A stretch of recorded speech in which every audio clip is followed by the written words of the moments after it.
Ladies and gentlemen, welcome to another day of the Kart Rider Drift League. We're live with the preseason number 1.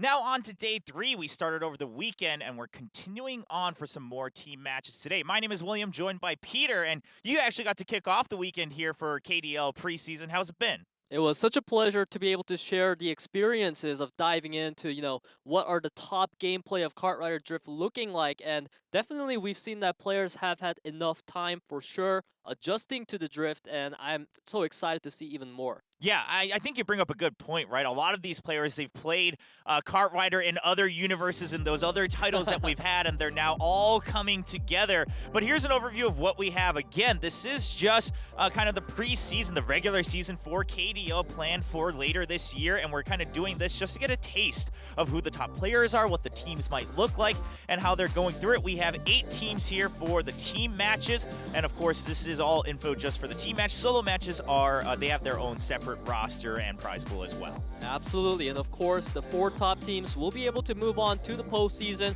where they will be able to fight against each other for the grand prize money of 40 million won to the winner. Oh, I'm glad you can actually read off the numbers in the won, because I'm always like trying to do the conversion in my head to USD, and then I get really confused. But I feel you. Yeah, thanks for clarifying that. Of course, we have the standings so far. We already kicked off the team matches over the weekend, where we've seen every team play at least once. So everyone either has 1 win, 1 loss. But again, this is round robin for the team matches. So as the days go by, we're going to start to figure out who really is going to make it to that tournament format of the postseason. For sure. I mean, because it's only been a couple rounds so far, a lot of teams are sitting very close right now in the rankings.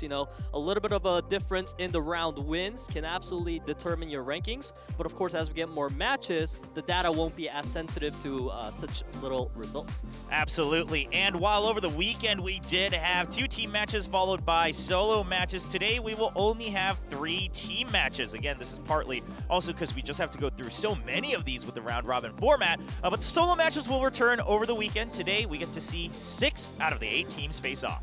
And these teams are definitely no strangers to us by now. Sensation, they have a star-studded lineup going against Aura, who had such a great showing last time in the item mode. They had such fantastic comebacks, followed by Match 6, Planet versus Finale Esports. Both teams did struggle, so hopefully today they'll be able to show better performance. And moving on to Match 7 will be our final 2 teams of the day between ReBoot and ROX. Yeah, I'm glad you mentioned, especially for that match too, right? Both teams kind of needing that first win. One of them will get away with it, but of course, that will have to wait. Our first matchup awaits us, and as you mentioned it, if you've followed Kart Rider in any way, shape, or form, surely you're familiar with the lineup here on Sensation, led by none other than the old Emperor of Kart Rider, Hojin. And I say old Emperor because some people are saying maybe his dynasty truly has ended. He didn't get past the first round of 32 in his solo match last week, so now he just has all the time in the world to focus on the team matches. I mean, you can definitely say that again. Right now, this man definitely has all his focus on the team matches, so I'm sure that he will be wanting to win these matches. You can see his teammates, Speed, Guard, and Percent, all such reliable teammates, and they have done fantastic so far.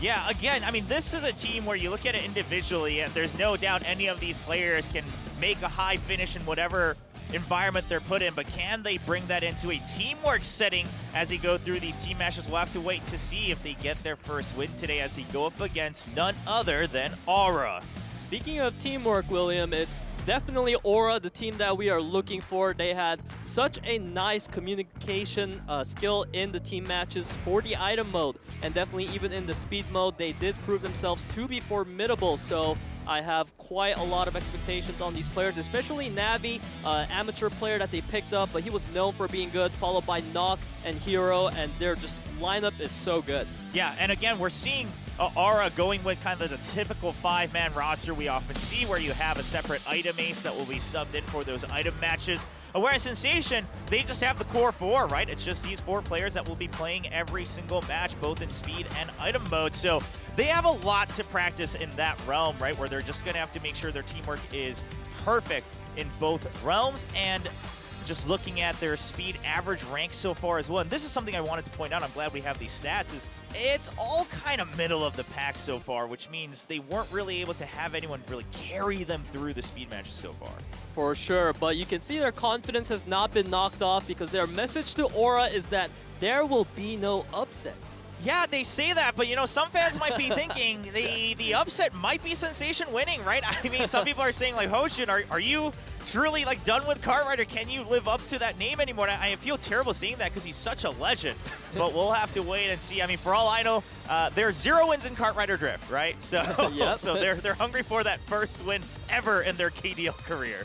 For sure. I mean, Hojin definitely wants to be picking up some more positive notes for his history, whereas Aura, you know, they're talking about speed match, knock down all your opponents, item match, attack on the last week. Oh, I like it. These actually kind of do work in English. We were looking at this graphic during the rehearsal. But yeah, it does work a little bit with the nicknames on both teams. They're having a little play on words.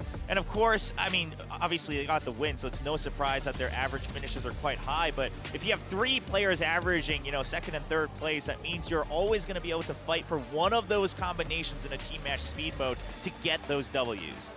And there's the message from Aura right back. We have one of the solo match final 16 players. How about you? Dang, calling out Sensation, where their players not able to make it through the round of 32. That's really savage. That is really savage. Wow, just calling them out. It's only been like 3 days. Give them a break. Let them heal a little bit. I mean, clearly 3 days, that's all they have to heal up. So hopefully they have done just that. As we take a look at some of the speed track lists, and we can take a look at the bands coming out. World Tour Boostwood, Bayside Bridge Run, Extreme Stadium, New York Rally are not going to be able to be played. Yeah, and we're going to kick things off on Mine Gold Rush. Now, if you're playing Cartwright Drift, that's a track that you'll get familiar with very quickly as you go through the licenses just to unlock everything as well. And then we'll go through now. Something interesting to me is Sensation actually picking up some really difficult tracks, right, where there's going to be these hard sections where there's so much collision potential. And they actually banned out Construction Chaos last week against Live Sandbox, and they're bringing it as their first pick here for round 2 in this speed mode. So curious what the thought process is behind there. Obviously, both teams have had a couple days to get in some extra practice and scrims. I have seen Percent actually mention that Desert Construction Chaos is the track that he is most comfortable in his own skill in. So I assume that has a little bit into the reason why they decided to pick it up this time around rather than banning it.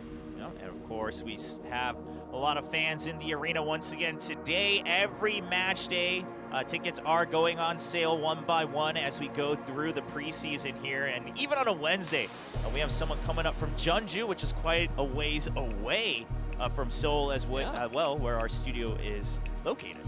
For sure, came a long, long journey to cheer on their favorite player, Moon Hojin, and I'm sure that Moon Hojin will be wanting to treat her right back with some good performance today.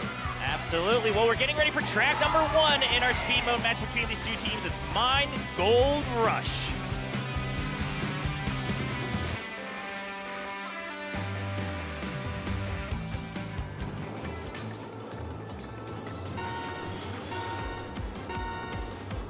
And they're off. Aura picking up Mine Gold Rush as the first track, trying to put in some dominance now. In the beginning, of course, the track is fairly wide, but with the downhill, once we go into lap 2, that's where we'll want to pay attention to if anyone can overtake each other in this section.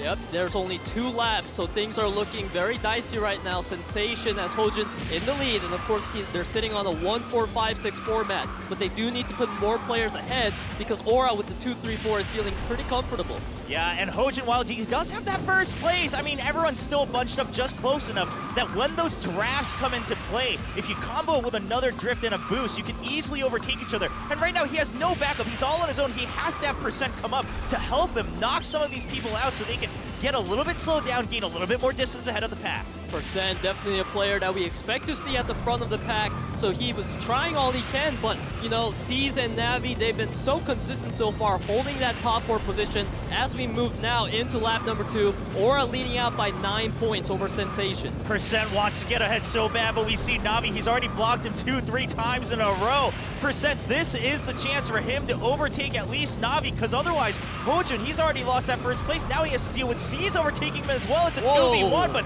Hojun, the legend, still takes the inline course, and he gets first place right back. It's still a bit of a rivalry battle up front.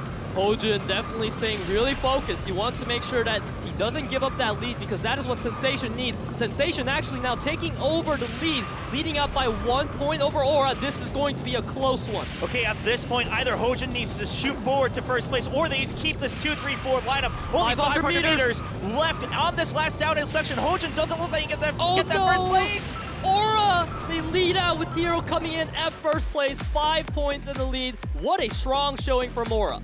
Aura holding strong, and a lot of this comes from, the first downhill section. Aura actually gets 3 of their members in the front of the pack, and they're all crowding around Hojun. Percent can't even get close to try to help his teammate out. Again, this is that teamwork we talked about, right? I mean, Hojun and Percent, they're both great players, but if Aura says, hey, I'll block for you, you just stay ahead, just keep your course, don't need to fight against Hojun either, it's going to be a tough battle for Sensation. And we got actually a nice color coding. It goes blue, red, blue, red, blue, red. So every single member of Aura literally outperformed the members of Sensation this time. Oh, when you put it like that, that's pretty brutal, right? It's like, oh, like even in these 1v1 comparisons, you all lost. No wonder you lost the team battle. But I mean, it's not over yet. Of course, team battles where they're made up of a speed mode and an item mode, potentially leading to an ace match. Each of the first 2 modes, a best of 5. And of course, we got to remember the Gold Mine Rush. That was Aura's pick, right? So now we're going to wait to go into Construction Chaos, where Peter, you mentioned earlier, Percent has talked about how he likes this track. For sure. I mean, Percent is definitely a player that we do expect to see him step up and coming through for the team Sensation this time around. And ladies and gentlemen, we are ready now with our next track, Desert Construction Chaos.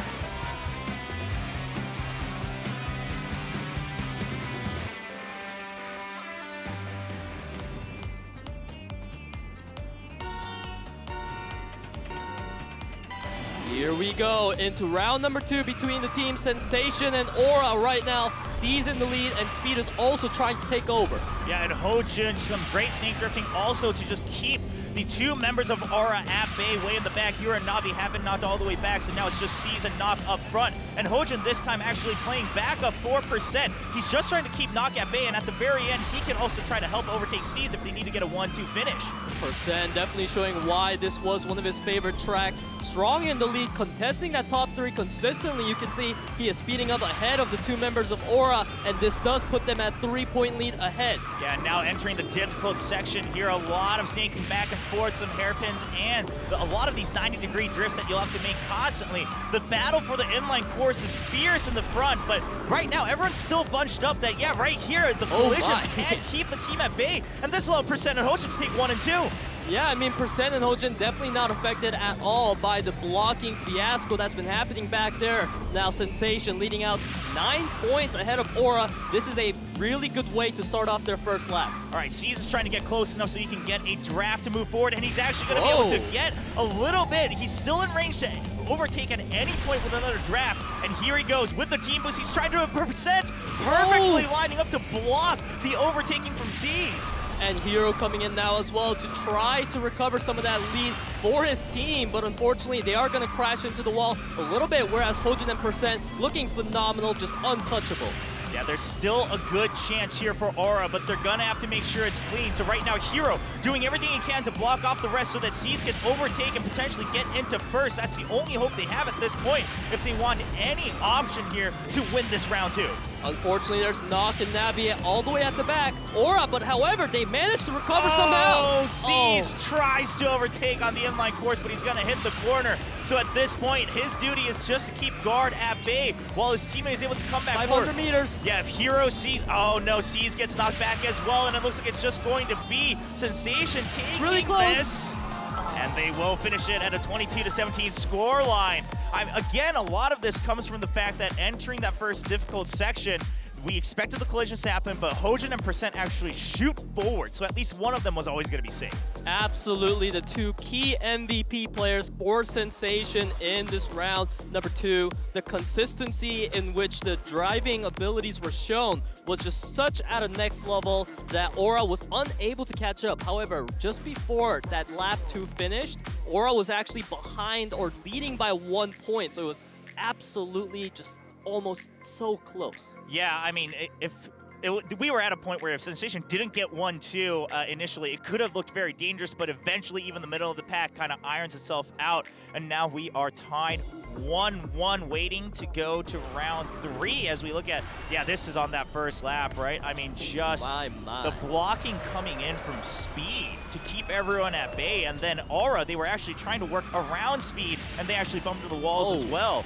Oh, right at the end, Percent. I was wondering where he went. You know, tries to go for the little block there, gets left behind on his own, but that also helps his team move forward, right? So just trying to really guarantee that they're able to get the point rally. Again, you don't have to get all first, second, third place. You just have to get enough points. Right, you can say that again for sure. I love the teamwork coming out of Sensation this time around. And now we're going to see if they can continue that on in Mine Rickety Rails.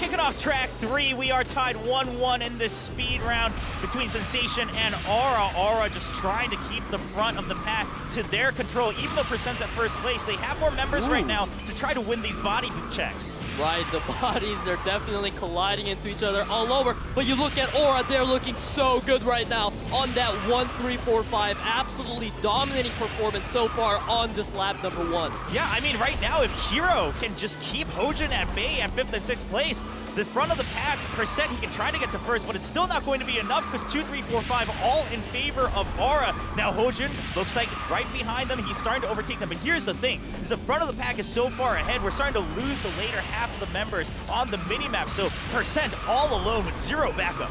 Absolutely, it's a 3v1 looking very unfortunate, but a member of Aura actually got knocked back. This could be a little bit of a breathing room for Sensation to now come in for that 3, 4, 5, 7 position. Yeah, you called it. Just that one mishap hitting the wall there has actually given the middle of the pack over to Sensation, so Percent can actually shoot forward. He will be able to help put his team right close to it. Navi, look at that, using his cart. Yeah, I mean, picking up that solid pro body just to be able to fight a little bit more of these physical battles.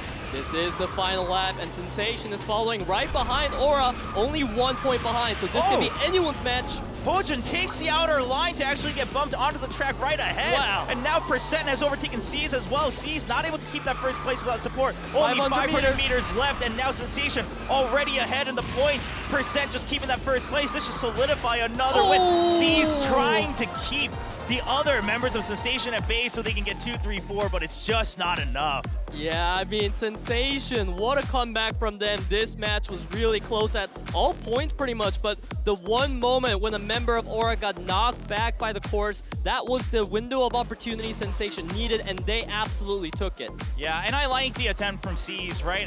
Whoever it was over on Aura making the call that, hey, we're not going to win if we go this way anyway. Our only hope is to actually leave Percent be, let him get first place, knock everyone else on Sensation backwards. So he tries to hit the wall and bump everyone a spot back, but it's not enough. He actually doesn't get a single collision, and Sensation will cleanly take track 3.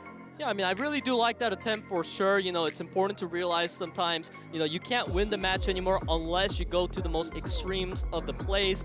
It didn't work out this time, but definitely when you have the courage to pull off such moves in really harsh times, I feel like we can expect a lot more from this team in Aura. Well, we're going over to track 4. This could be round point here as we have Sensation leading 2-1. It's going to be their pick, of course, Zigzag Timberland.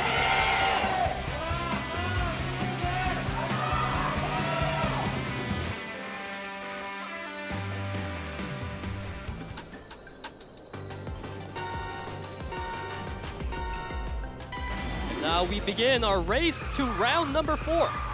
And this one's another track where even in the difficult sections, the hairpins towards the end, it's actually fairly narrow. So everyone's going to be bunched up and there's going to be a lot of potential for collisions. So if one team is actually able to keep the lead, just like right now where Sensation is doing, they might actually just finish the race as is. It's definitely a tricky map to work around. You don't have a lot of time to be drifting. You need to go for the short and full drifts simultaneously, as we see Sensation doing that beautifully so far. But Aura is not too far behind. They're holding that 2, 4, 5, 7 position.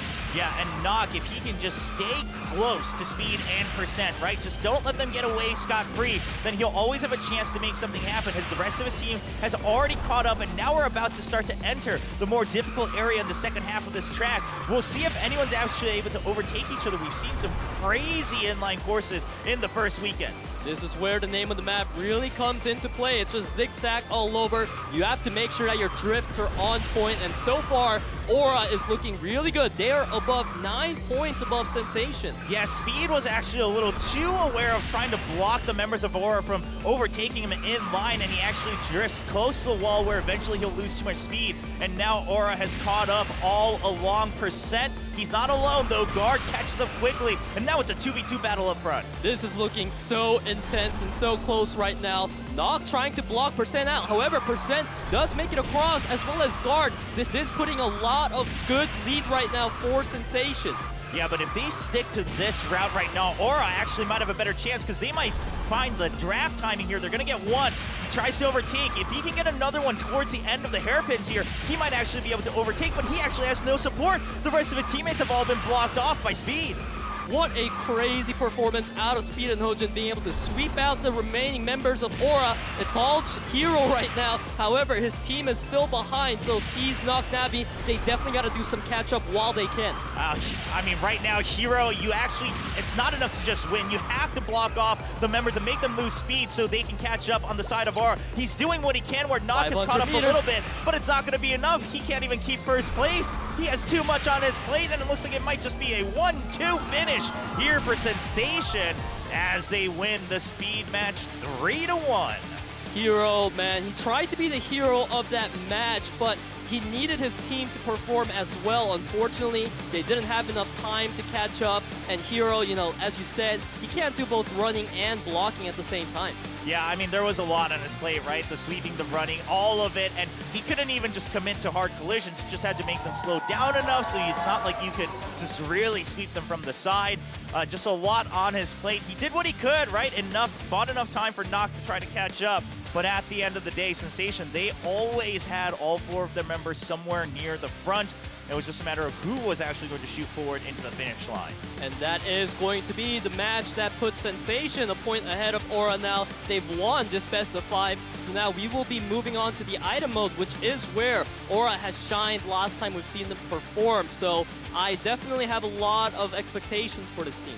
Yeah, I'm curious if we'll finally get to go to our first ace match. There were a couple close calls in the first weekend, but none yet. And of course, on the side of Aura, they're bringing in their item ace Tech, who was specifically brought onto this team because of his understanding of the item mode. Tech, you know, he has a nickname, as we saw earlier, a Tech in Korean, which is definitely a show to his playstyle. He likes to attack his opponent, be that aggressive guy.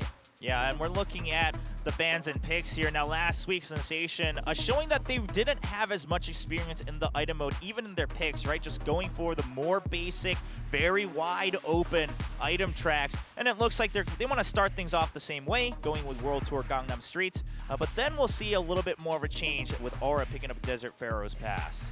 Yeah, I mean, there's definitely a lot of variations here, of course. The Factory Cogwheel Crush, as well as World Tour Istanbul Sunset Plaza that's been banned out from Sensation, are definitely maps that we have seen time and time again. They're the newer maps, and it's really hard to play around them.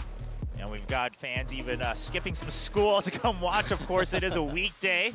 And so we'll see how that goes for them. Some fans of Nock as well. We even see a couple in the back there just trying to sneak it into the camera shot. But it's great to see again. I mean, Kart Rider has been around as an esport for so long. Actually, the longest running league here in Korea. So great to see the fans continue to support the players. The players will definitely be appreciating that support as we move on to the first round of the speed item mode. It is going to be World Tour Gangnam Streets.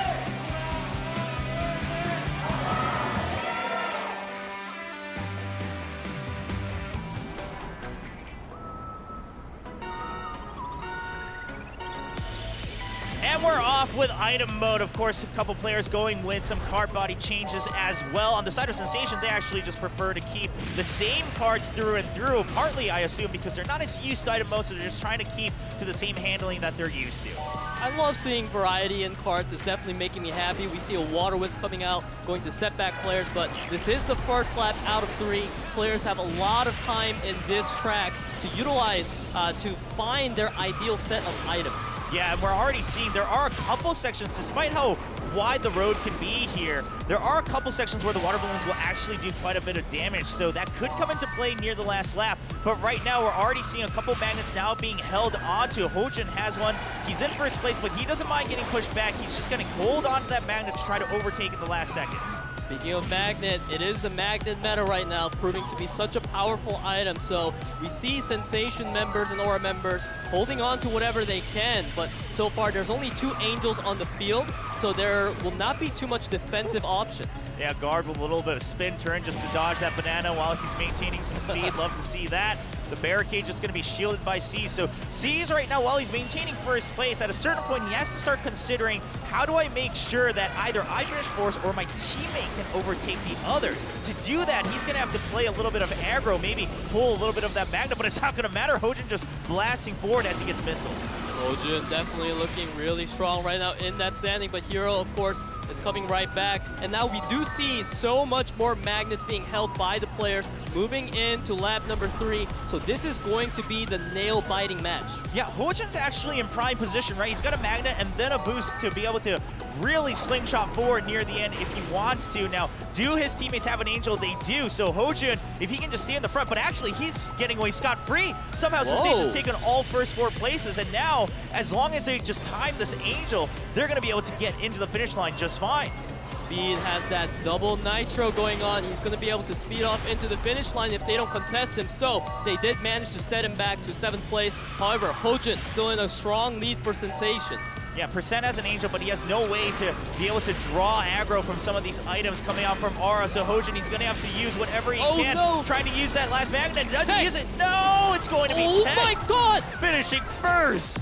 It looked so close there with the Water Wisp. I thought Tech might not make it, but he made it just in time. And what a clutch victory once again for Aura. This was a team about clutch comebacks in item mode, and they do it again. Yeah, I mean, all eyes were on Sensation, but again, on item mode, actually taking all the first spots sometimes not going to be the best, right? Unless you can really try to coordinate yourselves where the 2nd, 3rd, and 4th places are actually taking the targeting reticules for all the other items. Eventually, you could have someone slingshot forward, and Tech does just that, proving why he was brought onto this team.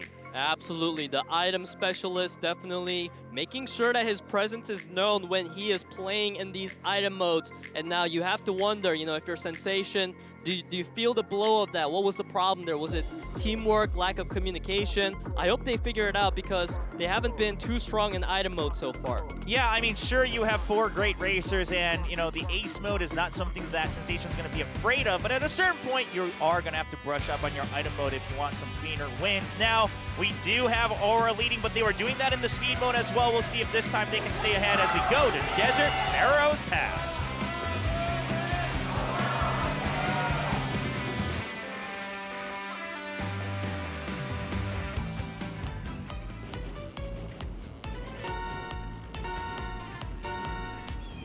Here we go. We are starting a race of round number 2.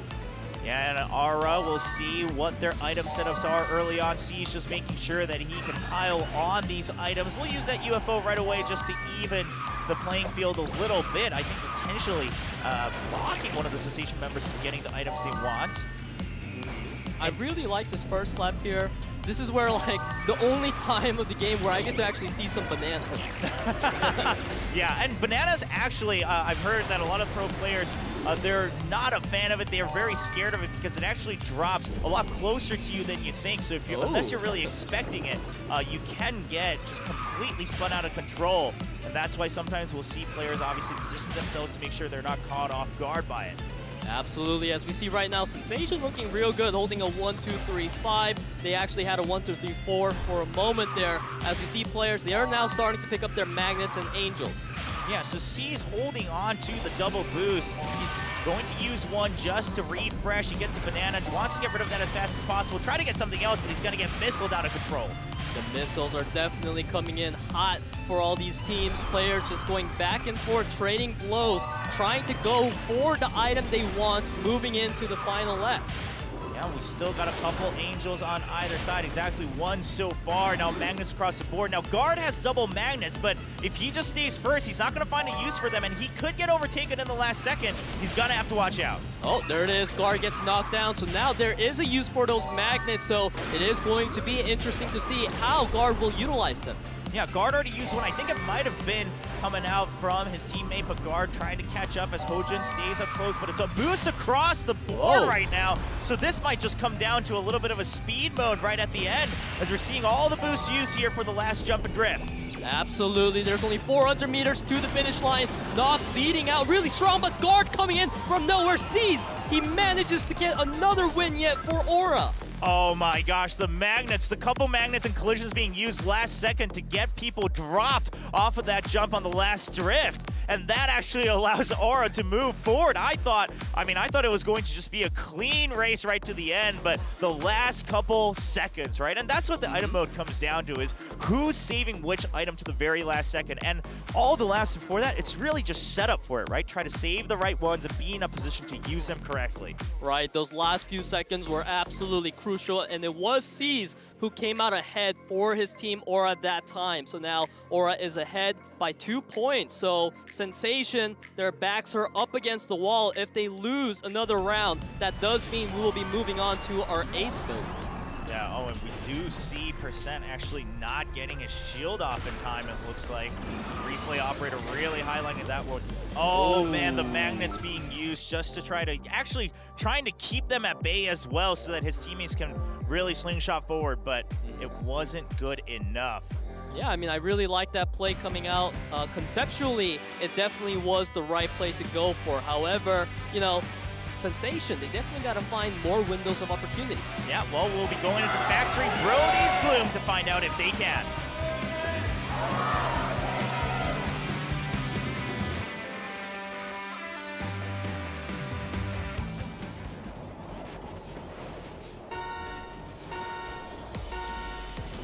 Kicking off the race here on track 3 for item mode between Sensation and Aura. This was Sensation's pick. We'll see if they can finally get a number on the board.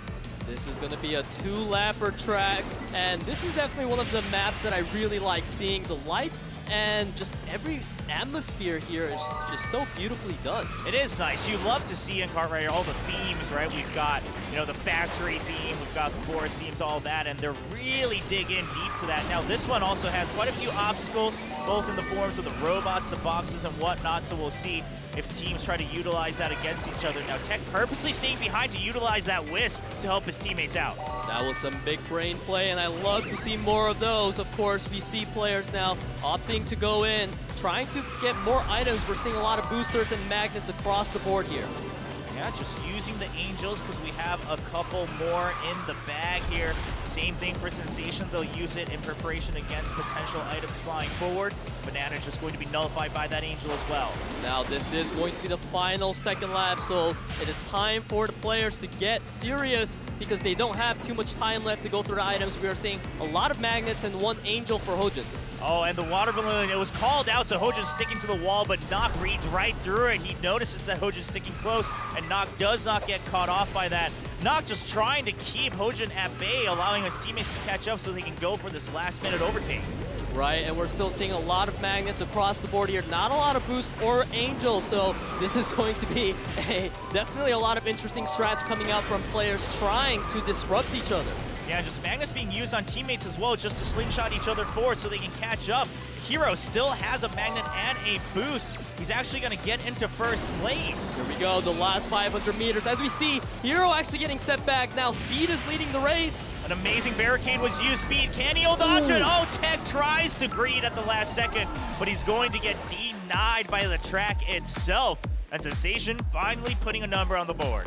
Absolutely needed win for Sensation there. Speed pulling through. This was a player that we talked about very often, being one of the most highly regarded players coming into the Kart Rider Drift.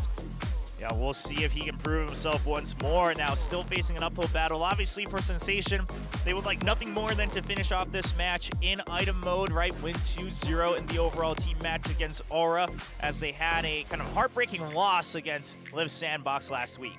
I mean, who wouldn't have a heartbreaking loss against Live Sandbox right now, right? That is true. That team is just looking so good. Yeah, they're pretty stacked, right? With the likes of Neil and Insu just to lead the pack in terms of pure speed, and then the rest of the team as well. We'll see. I mean, waiting to find out who can really hold a candle up against them. But right now, it's between these two teams, Sensation and Aura.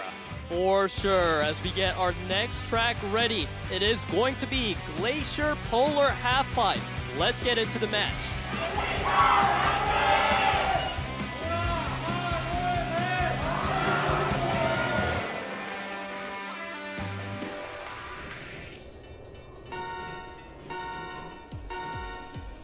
Here we go. We are starting off our round number 4 between Aura and Sensation.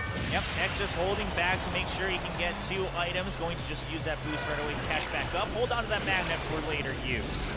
Right, we see a double shield formation for Siege, but of course it's too early for that, so they are just really cycling through the items right now. You can see no one's really holding on to their items except for Tech with that magnet. Now this is one of those maps where you could easily drop off, right, both on the jump and towards the last, a little U-turn here as well. So curious to see if items come into play near the end, you know, on that 3rd lap to drop each other off the map to secure an easy win.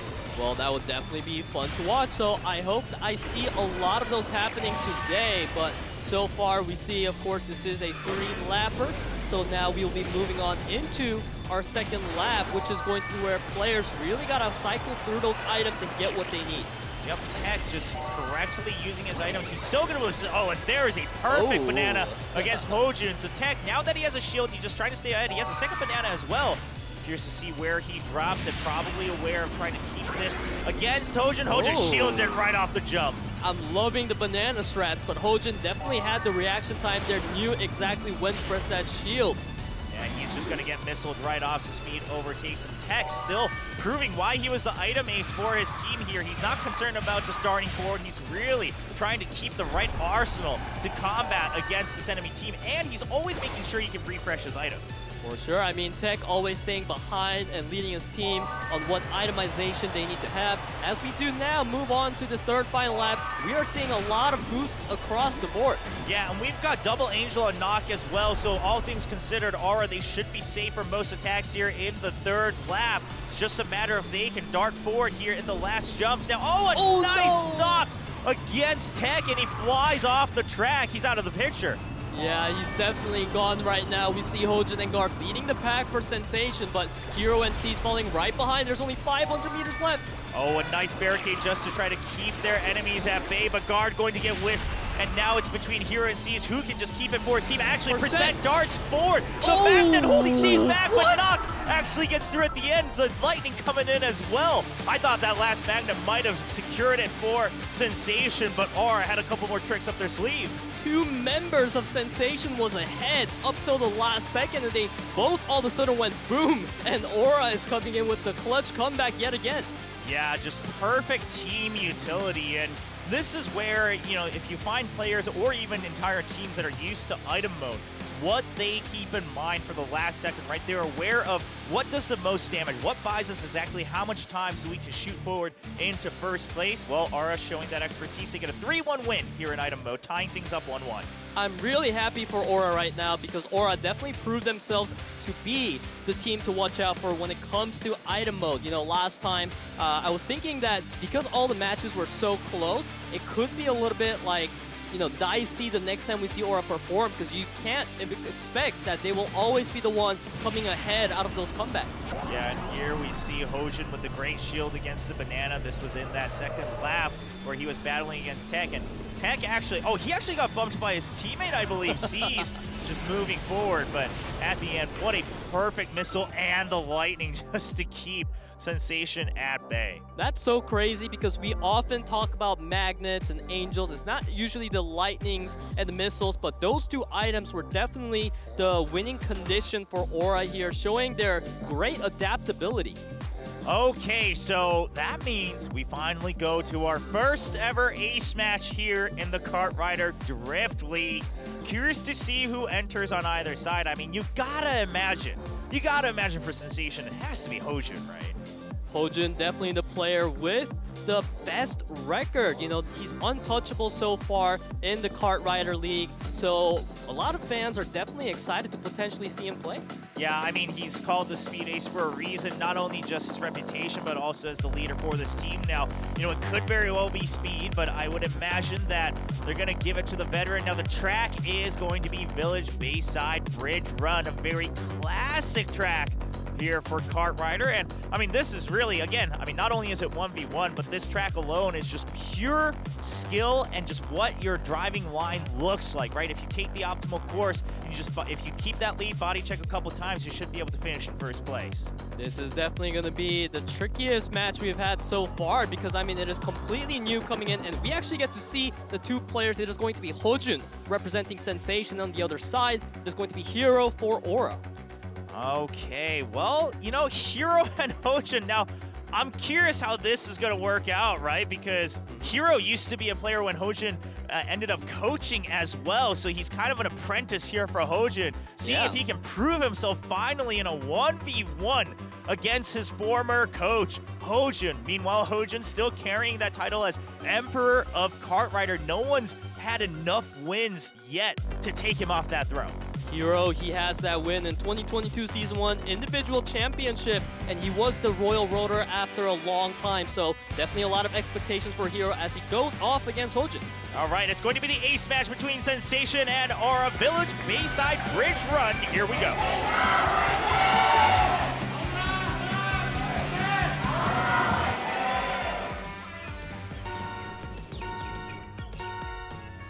And we're off. The former coach Hojun and the Emperor of Kart Rider going up against the initial Royal Roader and his apprentice Hero over on Aura. This is looking really close. Both players not really letting each other get a big lead over one another as you see the boost coming in so clean. Ooh, but Hero actually falling a bit far behind where he's not in range to get any draft either, so he purely has to catch up with his own optimal driving build here just to get close enough. If he can't get that draft, he's never going to be able to catch up. He's trying to get close here on this section where you see a lot of players using all the cut techniques to build up their boost, and he's getting the draft right at the end. Hero definitely recovered his position by a lot, taking a lot of these beautiful inner lines, and he's done so fantastically so far, as Hero actually being able to cut ahead of Hojun now finally. Yeah, Hojun actually trying to wait behind to see if he can overtake on the inner side, but he's actually just saying, okay, I'll go on the outer realm. I still have double boost. I'll be able to stay ahead of you no matter what. These uses of boosts are absolutely turning the map upside down as we see the second lap coming in. This is going to be the final one. Hero trying to take the lead over Hojun. Oh, Hojun with an amazing block, just making sure Hero can't get the optimal build. Eventually, they'll have a couple more collisions and Hojun will have to let that go. But he's in prime position to overtake here as we get close to the bridge. He's trying to get that draft where he can, and Hero just cutting as much as possible to deny that possibility. He actually purposely body checks to deny a full draft forward. Hojun somehow manages to cut forward. He just completely ignores the line that Hero's on, takes the outer lining, and it actually pays off for him because now he is ahead. Hero trying to catch up however he can. Hojun letting go so he can get that draft. He gets it again. He's trying to deny the final draft from Hero to overtake 500 Hojun. meters. Yeah, Hojun just needs to block it, but he's not going to have the optimal line here. Hero just trying to cut inwards. Hojun cuts forward right at the end and forces Hero into the corner. And Hojun takes the win, brings home a W for Sensation.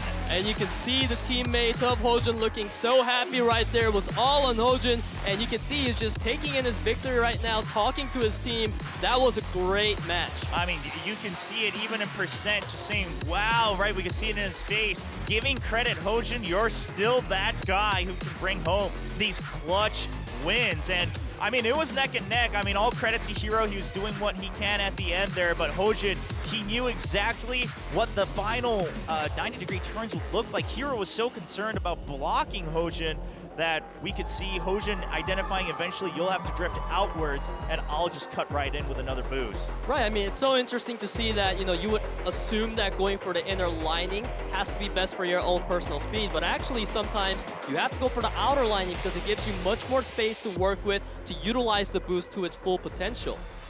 Yeah, And that means Sensation gets their first win in the team matches in the round-robin stage here for KDL, the Kart Rider Drift League. It did come down to an ace match, but we got to see a banger of an ace match as our first one here at the KDL, and Sensation will win 2-1. Hojin, we talked about him earlier, how, he struggled in the groups matches and how he needs to now focus on the team matches. And that's exactly what he did. As the captain, he brought home the win. I'm glad you brought that up. I think this is probably, it's not enough, I'm sure, for someone of his reputation, but it's just a start to his redemption, after a somewhat embarrassing knockout in the round of 32. Sure, it was a very, very tough group. He's talked about it even as the group drawings came out. But even then, a lot of people expected him to at least make it into round of 16. He failed to do that, but he says, no, I'm still here with my team. I'm not going anywhere. Right, and they didn't even need to rely on Speed yet. They're keeping him as their trump card because Speed, we know he is the runner that likes to run ahead for Sensation more often than not. But it doesn't really matter for Sensation. Whoever it is that goes out, they know they have a star-studded lineup, and all the players are so good at Speed mode. Yeah, I'm a big fan of the player Speed because he can say my favorite line from my favorite movie, which is "I am Speed." I'm not going to say which movie it is because I don't think I can say the name of it here. But those of you who know will know. It's actually not that great of a movie, but it is fun to watch now and then.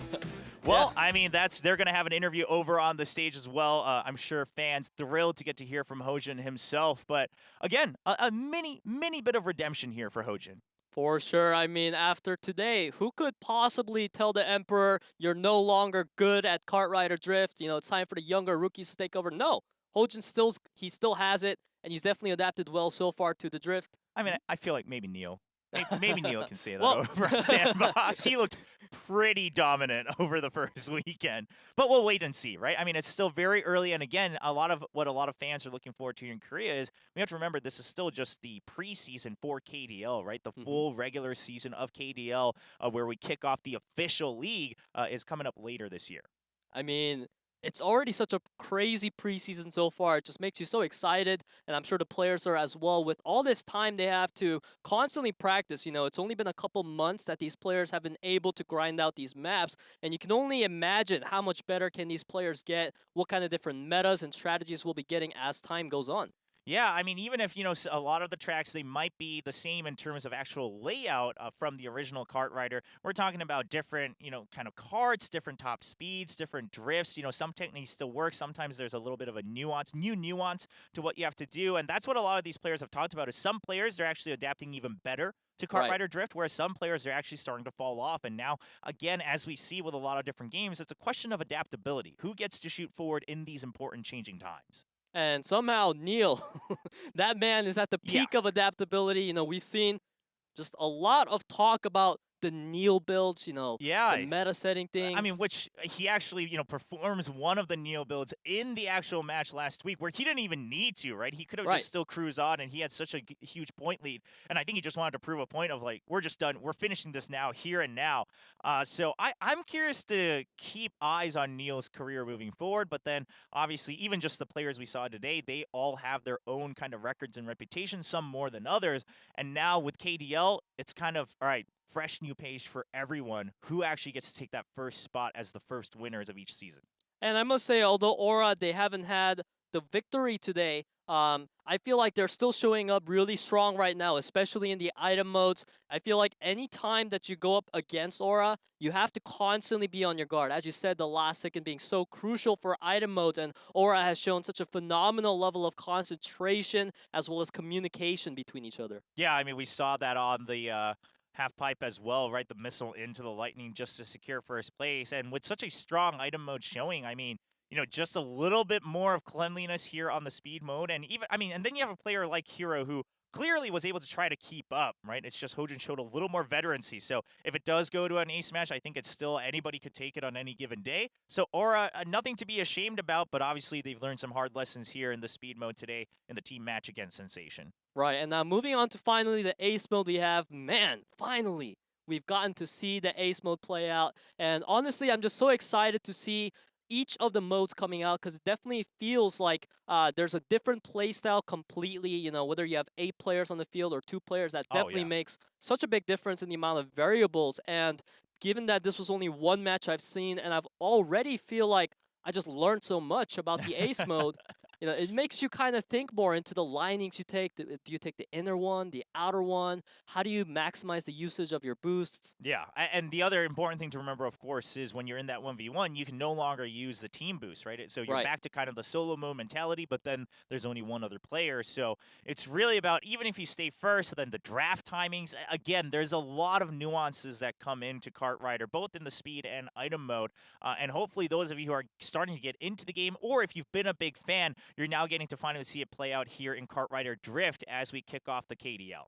I mean, yeah, for sure. I mean, so far, KDL has definitely shown a lot of exciting matches coming in. And honestly, moving on to the next match, it is going to be Planet versus Finale Esports. And these two teams we talked about earlier having struggled so far in the KDL. However, we've only had one showing from them each. So Yeah. today we are going to be deciding who is the victor coming ahead. So I'm sure that is going to be a really important match for both of these teams. Yeah, absolutely, right? Both of them taking that loss in the first weekend, so at least one of them is guaranteed to get a win, but I think that also adds a little bit more desperation to both sides, where it's like, okay, well, if we lose this, we're, really getting pushed back down now to 0-2, and there's only 8 teams, so even though we say round robin, you have a lot of chances, you got to start to consider, okay, well, eventually we'll have to play against teams like Live Sandbox and, Kwangdong Freaks, and okay, maybe that's going to be harder, so we got to win some of these earlier matches to get ourselves on the board.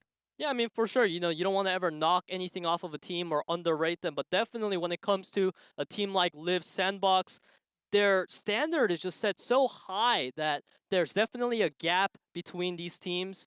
And I hope that Planet and Finale will be able to show us that these two teams are also great and the gap is actually not that big. Yeah, well, we'll have to wait and see. Ladies and gentlemen, we're going to take a quick break, and when we come back, as we mentioned, it's going to be Planet versus Finale Esports in another team match here at the Kart Rider Drift League.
Reboot, Reborn, Restart. We're live with the Kart Rider Drift League. We just finished our first match of the day. It was a team match between Sensation and Aura. Sensation getting their first win in the team match round robin. Sensation definitely proved this time around that they are a team to watch out for. And of course, now we are having even more teams here today. It is going to be Planet as well as Finale, but we do see the players of Planet coming in looking really confident. Yeah, just making sure everyone remembers their name. Planet trying to leave their mark. Now, as we mentioned before the break, both these teams facing a loss in their first match of the round robin. So they're both very, very hungry for a win today against each other. There's Mari, Minsec, Acid Fly, you know, definitely the members of Planet that are the aces, so we can talk about. They are definitely having not the best results so far, so today I hope that they'll be able to show a lot better performance. Yeah, I mean, I think a little bit more pressure perhaps on the side of Planet, as they actually only won one track out of both speed and item mode last week against Aura. Now on the other side, it's going to be Finale Esports, who actually had a fairly strong showing in item mode, but they just could not close it out to lead to an ace match. Right, Finale definitely trying to show more today, as we saw Banana coming in with the banana punch. Yeah, Banana, I love this guy. Even in the first weekend, we saw a little bit of stage personality from him. Of course, as the item ace, he's going to be looking to do a lot of disruption. Now, something hopefully we'll see as we look at the team profiles in closer detail is Finale actually had some insane stats in item mode despite the loss, right? A very aggressive style shown, but it's not enough just to have a lot of attacking success. You still have to be able to eventually get in through the finish line first. And even before that, you still have to go through the speed mode itself. Definitely, and we get to see more details into Planet. We can look at some of their stats, and definitely they are having a middle-of-the-pack-ish type of stats, we can say, but their team is known for getting the regret of the first defeat. Planet sharpened their mindsets to claim victory, and they can say that again. Yeah, I mean, Planet, they're just going to have to focus on today's match, right? Try to get at least one on the board here. Len's, a little bit more relaxed, as he's probably not going to be playing until the item mode as the item ace here for the team. And just saying, it looks like it's going to be us. I mean, it has to be one of you guys, so there's a 50% chance, I'll tell you that, Planet. Yeah, I mean, this is not too toxic, we could say, of a taunt that you can throw at your opponent. It was very wholesome, you know, just declaring that we worked hard and we're going to win today. All right, on the other side, Finale. Now, once again, they still took a single track on their speed mode against ReBoot last week as well, but it was the item mode where we had a lot of attention drawn from them, even despite the loss that they eventually had, now with their own little cheerfuls as well. Banana alert! If you step on it, you'll slip down to the bottom of the group. I mean, that is true. If you lose, it's going to be 0-2. Yeah, I mean, Banana definitely a player that we have a lot of expectations for because he has been so prominent, not only in the gameplay, but also in person, as we see a message from Finale to Planet 30 minutes before the planet exploded. 30-minute timer, huh? That's what it's going to take. I feel, all right, 30 minutes, that seems about right, okay. Now, we'd have to run the calculations of, okay, are they considering we're going to an ace match or not here? But we'll have to wait and see how that plays out. Now, something interesting on the side of Planet was also on the speed mode. Minsec actually preferring different carts on different tracks, and we're probably going to see that more and more as the league and the game develops. But for now, let's look at the track ban and picks.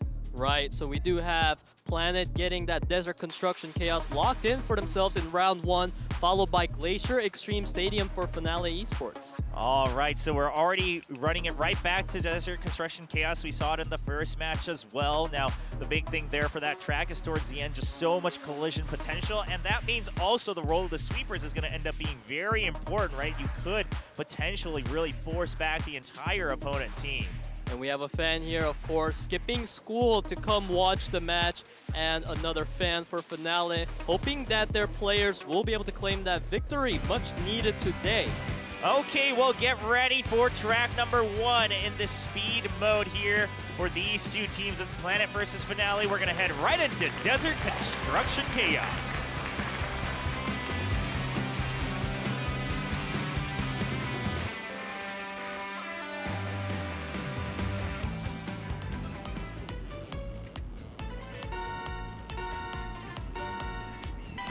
And we're kicking it off here on track 1. Now Planet picking this track specifically, I believe, because Finale already took a loss on it last week as well, so identifying some of those weaknesses. And not only that, for Planet, both Acid Fly and Scarlet picked this track as one of their favorites, so I'm excited to see what they can bring to the Desert Construction Chaos. Yeah, now, as we mentioned, and we saw it in the first match as well, most players will stay grouped up even towards the end, and you're going to have to decrease a lot of your speed to just get through it safely and build up a lot of that boost on the drift gauge. So, curious to see Finale if they can keep this up. Now, they're in front, but what's important is they have both Vanilla and Striker to help keep their teammates ahead, and Minsik's not going to have a lot of support to break through.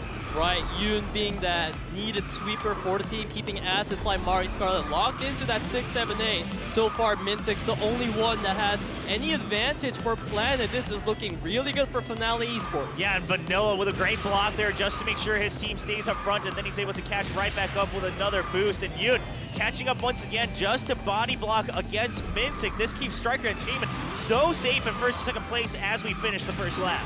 This is looking really bad for Planet. You know, we talked about this map being such a comfort pick for Planet, and now Planet picked it up themselves, but Finale looking absolutely unbreakable in their 1, 2, 3, 4 position. Yeah, it's going to be pretty tough. I mean, Vanilla actually could intentionally just always stay behind as well, just to keep the rest of Planet in check, because there's not much they can do to get through. I mean, Mari right now, you simply have to go through 3 different 1v1s to get by, and Yoon, all he's focused on is making sure that Mari can't get speed. He finally inches forward, but there's plenty of opportunity for Yoon to body block once again. Man, Yoon is so great at sweeping his opponents. He's making sure that Mari cannot find a single window of opportunity to get over. Yeah, and actually just some really great usage of his cart as well from Yoon, using that New York tour bus, making sure that he has the better angles on those drifts to keep his opponents in check. Finally, Mari gets through, but it's still a 1-2 finish in sight here for Striker Entertainment. Only 500 meters left.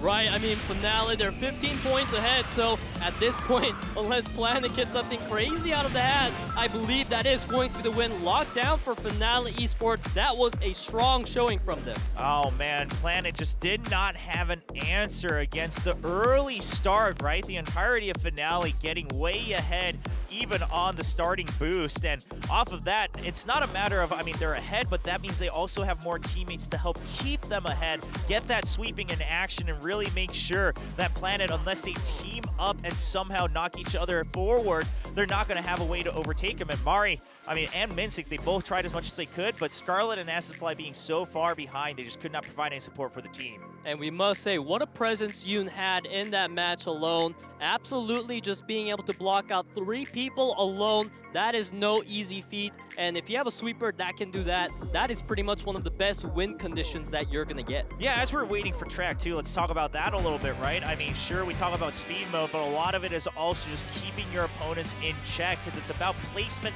management as we try to cross the finish line. We're getting ready for track number 2. It's going to be Glacier Extreme Stadium.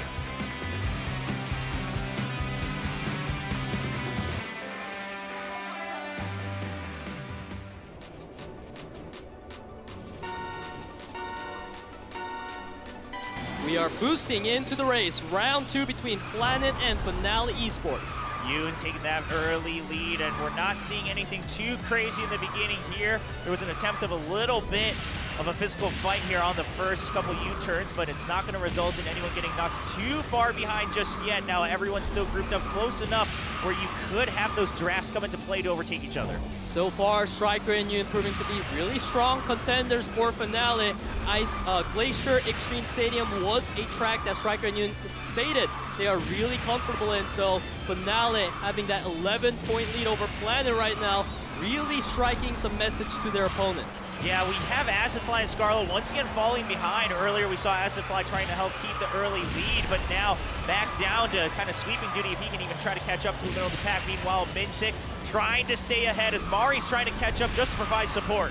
That was a potential fall area, but so far all of our players made it just fine as we move into the final lap.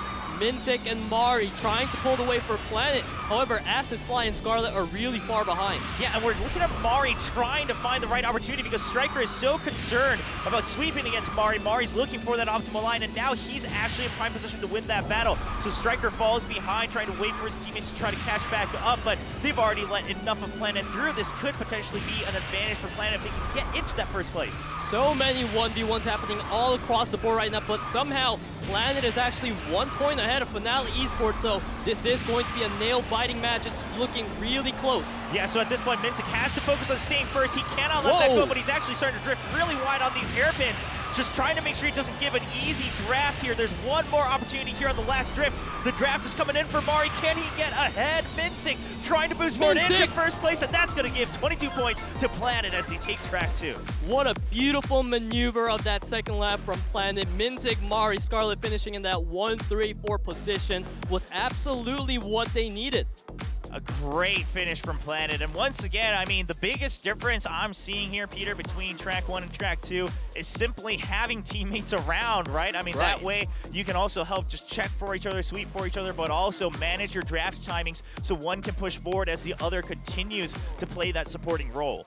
For sure. I mean, the roles in between these teams, between runner and sweeper, definitely proving to be extremely important. You must have great players filling out each position because the balance that comes in between the roles is absolutely match deciding. All right, so track 3, we're getting ready for World Tour Terracotta Twister. Now, both these teams faced a loss on this track last week in their speed mode team matches. We'll see who gets their first win on the track this time around. It's going to be track number 3 as we're tied 1-1 between these two teams. We're going to World Tour Terracotta Twister.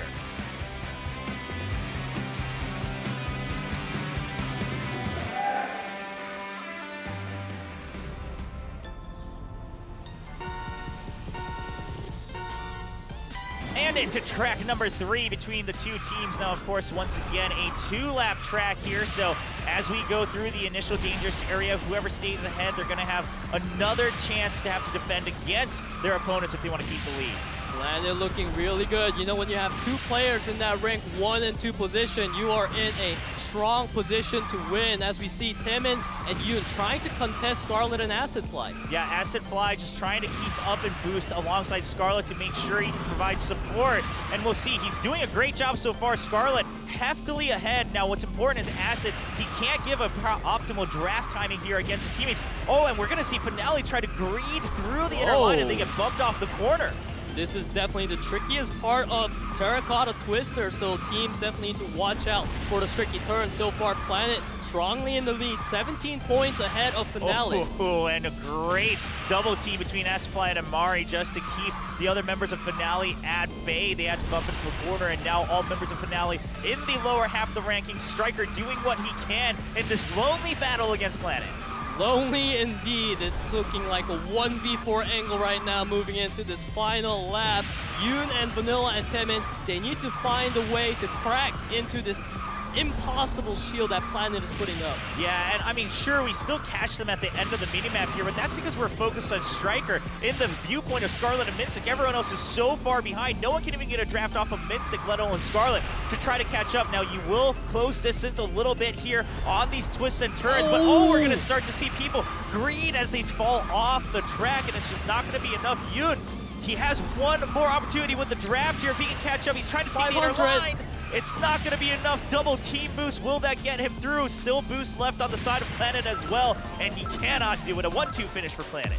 A member of Planet got knocked out near the end there. However, even then, Planet was able to pull through because they had Scarlet and Mintic. Such a strong duo in that 1-2 position, showing why you need to make sure that, you know, you can let your opponent have maybe the first position or the second, but you can't let them have both. Yeah, and so safely like that as well, right? I mean, there was just no need anymore for either of them to really play a type of skirmishing style here, sweeping style against, you know, the potential third place. They were both actually just going smoothly in a very optimal line, timing their boosts together. They were always in sync, and that gives a safe win on track 3 here for the side of Planet.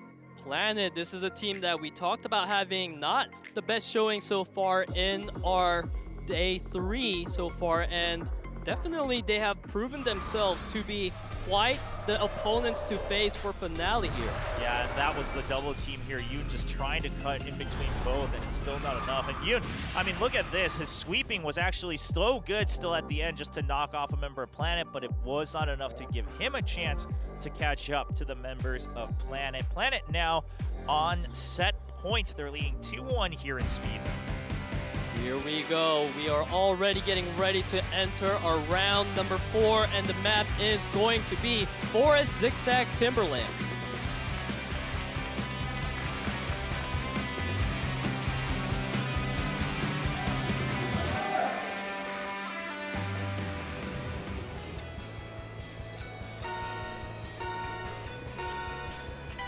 Round number 4 coming off to a strong start for Acid Fly and Minsik.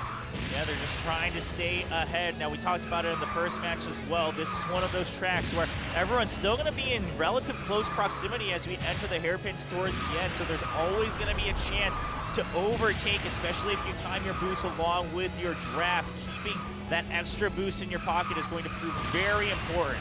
Finale, you know, Yoon is a player that has been absolutely successful with his defenses, and a lot of eyes are going to be on him, how he's going to keep Minsik and Mari off the back of Temin.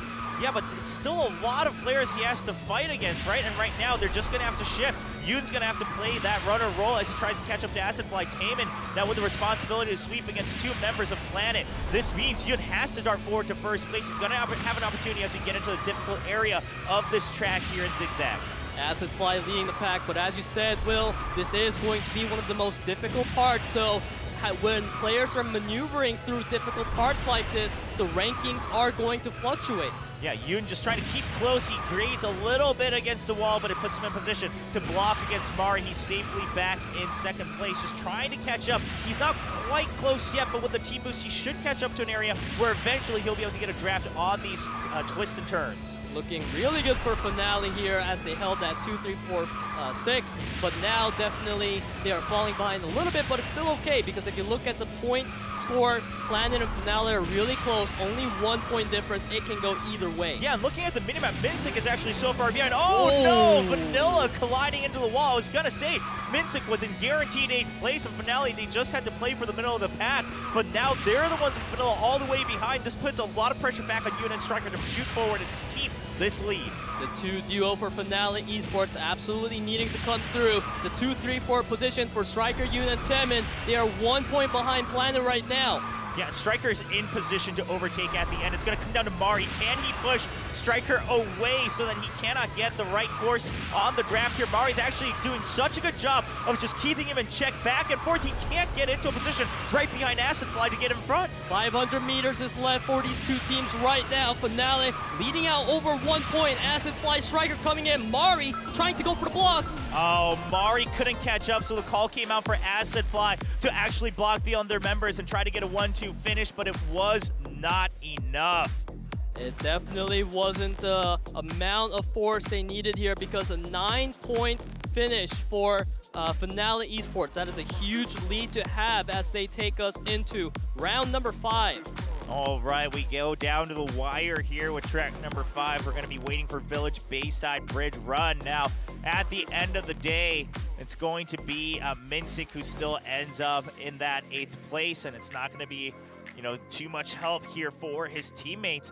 But again, I mean, we saw one of these calls come out in match number 1 as well. If you're not able to secure that first place, might as well try to block the opponents so, you know, your teammate in 4th or 5th can actually shoot forward. The block not coming in handy, and it is tough against like 2 or 3 people right at the finish line. Yeah, I mean, sometimes you definitely want to fulfill your role, but when you have 2 or 3 players that you need to block alone, it can definitely be as if you're trying to punch a concrete wall, you know. Oftentimes, you're not going to make a dent in it, so hopefully, you know, consistency is what we're looking for more, making the job easier for the sweepers, not having to take as many people on. Yeah, Vanilla right there.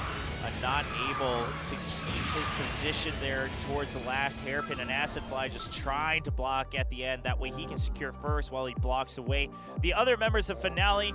But again, not a successful collision. Ends up just losing his spot. So now we go down to the last track of speed mode in this team match between Planet and Finale Esports. We'll be going into Village Bayside Bridge Run.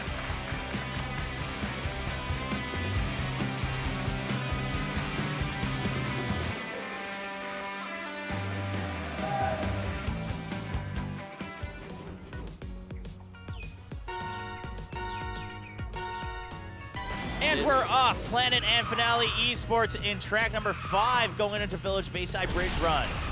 We see Mintic and Scarlet leading real nice right now for Planet. Of course, that 1-2 position does place them 7 to 8 points ahead of Finale. As we see Yoon coming in, it's a 1v3 battle.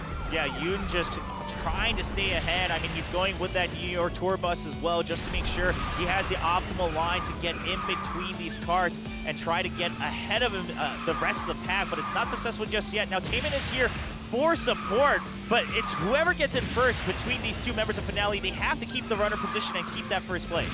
Right, as we see Acid Fly being blocked out by Vanilla and Striker there. Yoon and Taemin speeding up to try to catch up. He is putting a dent into the defense of Mintic and Scarlet right now. Yeah, and we're going to have Vanilla and Yoon actually doing everything they can to keep this down to a 1v1 between Scarlet and Taemin, and they're doing a great job. Acid Fly just trying to find an opening, but it's not going to be enough. A 2-3-4 held by Finale, and even though there's a little bit of an overtaking, they're always going to have another opportunity towards the end of the track. Finale barely leading or losing by a single point. This is going to be really close. Planet taking that potential 1-2 position. It is all over back and forth right now, but it is now 1-3-4 for Planet. Yeah, Finale has to decide, and it looks like it's going to be up to Vanilla to catch up to the rest of the pack. Yoon, that means his duty is to get first place, so that it just has to be 1 or 2 more positions on the side of Vanilla, but Yoon not able to keep it as they're all trying to get their boost gauge filled up. Acid Fly and Scarlet leading the pack, but there's a lot of players here, almost 5 people, body to body, as we see now 3 people separating into a group of their own. That is going to be Scarlet, Mari, and Striker in the final 500 meters. Yes, Striker and Yoon, they both have to overtake their opponents here in the last 90-degree turns, but it's not going to be enough. It's actually going to be a 1-2 finish for Planet as they take the victory in speed mode between Planet and Finale Esports. If there is something we know about Kart Rider Drift Team Speed Mode, it is that if you let teams take that 1-2 position, you end up having an impossible wall to face, and what a great job by Planet for being able to put that performance up. Yeah, just a great fight towards the end, right? I think also correctly identifying what the win conditions are for Finale so they're able to block it off. And I think a big part of it, came from in that last section as they were going up the bridge, Finale getting a little too concerned with trying to figure out who's taking which position, and then they were all still stuck in the middle of the pack where they weren't able to boost forward, not actually making way for each other for an optimal line. Eventually, Planet takes a safe 1-2 finish. Yeah, and given that Finale Esports is a team that was known for having the highest team attack success rate, this was a team that we definitely expected more cohesion from. Unfortunately, not being able to pull through on that final round in Village Bayside Bridge Run. And now we're going to see roster changes here for both teams. We're going to have Lens come in on the side of Planet as that item ace to help them out here in item mode. Lens definitely a player that has shown the ability to lead his team to victories in the item mode, whereas on the other side we have Banana coming in to replace Vanilla for Finale. Yeah, Banana will see what other chaos he can create today against Planet, and they're going to need it if they want to go to an ace match to try to get their first win. Both these teams hungry for a W on the board here in team match. Banana, you gotta wonder, does he have the special bananas? Is that gonna be the key to winning, or will it be the magnets again? Yeah, we'll have to wait and see. We're gonna kick things off on Forest Mushroom Caves, and then leading into Glacier Polar Half Pipe as each team takes turns picking out the tracks they want, with of course bands sprinkled in between. I'm really excited to see the factory maps come in if we get to the round 4 and 5. There's Cogwheel Crush as well as Brody's Gloom, and it's been picked individually by each teams. I really like the factory maps. Yeah, the factory maps add a very different and new kind of environment than most of the obviously kind of nature-based environmental tracks we have in Kart Rider. Of course, Kart Rider, all the tracks with their own little themes. Now, both teams kind of banning out all the World Tour themes, so we won't see any of that in this matchup, but we'll see how it goes. And now that fan actually cheering for Planet and then ReBoot as well in the last match of the night. So they're clearly going to stick around to try to cheer for both of their teams. And of course, a fan for Finale here as well as, whoa, anyone win. Yeah, they just want anybody to win. They're just a fan of Kart Rider Drift, which, you know what, can't fault them for that. They just want to watch the matches. I'm totally okay with that one. For sure. I mean, definitely it's not common to see that happen, but, that's what's wonderful about esports. It is open to anyone as long as they just love watching the game. Yeah, and that's the thing about Kartrider Drift as well. I mean, it's very, very straightforward in terms of just, who's winning, what's happening, right? Sure, there are these nuances that pros have, but we'll see who's going to be able to secure that. Of course, a little sign from Finale as well.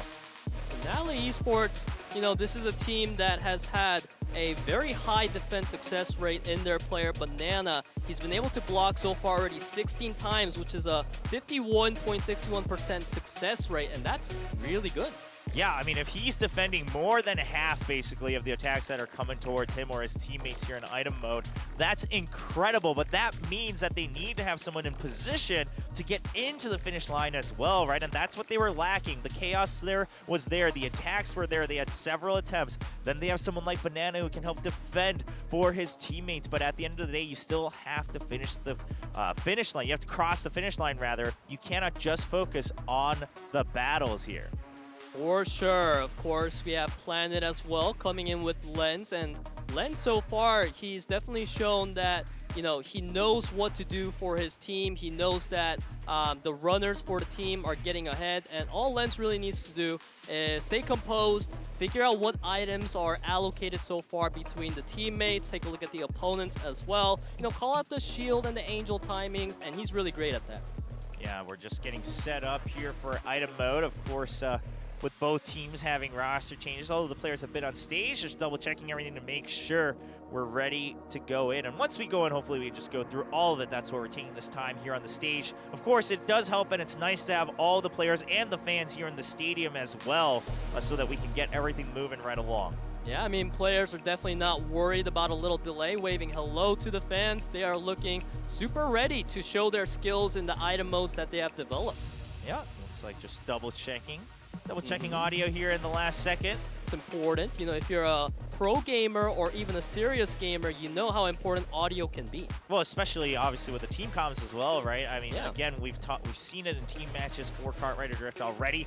In just the first couple of days, we're seeing some last-minute calls being made, and I would say to some extent, maybe even more so on item mode. I mean, speed mode, you could still try to maneuver around that just by keeping an eye on the scoreboard and the map. But in item mode, you have to keep track of what's in each other's arsenal. And now we're getting ready for track number 1 in item mode between Planet versus Finale Esports.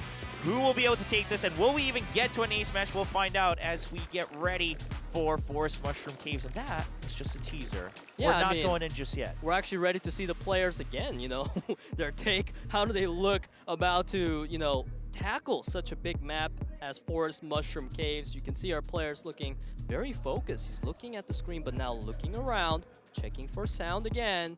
I mean, listen, get all this out of the way before the match starts. I'm totally fine with that.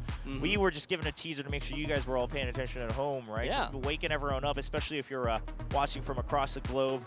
Hello to you. You're incredible for staying up at this hour and watching Kartrider Drift, but we appreciate you, of course. For sure. Yeah, and just as a note, of course, we're broadcasting on several different platforms and channels, and the VODs will be found on YouTube as well. So make sure to check that out if you're a fan of Kartrider and you're in various different communities. I know there's several different ones on different platforms globally.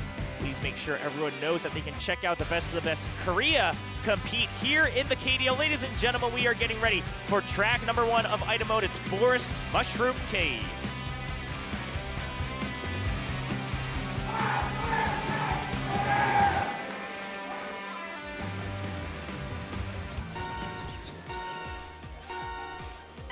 Round number 1 between the teams Finale Esports and Planet has begun.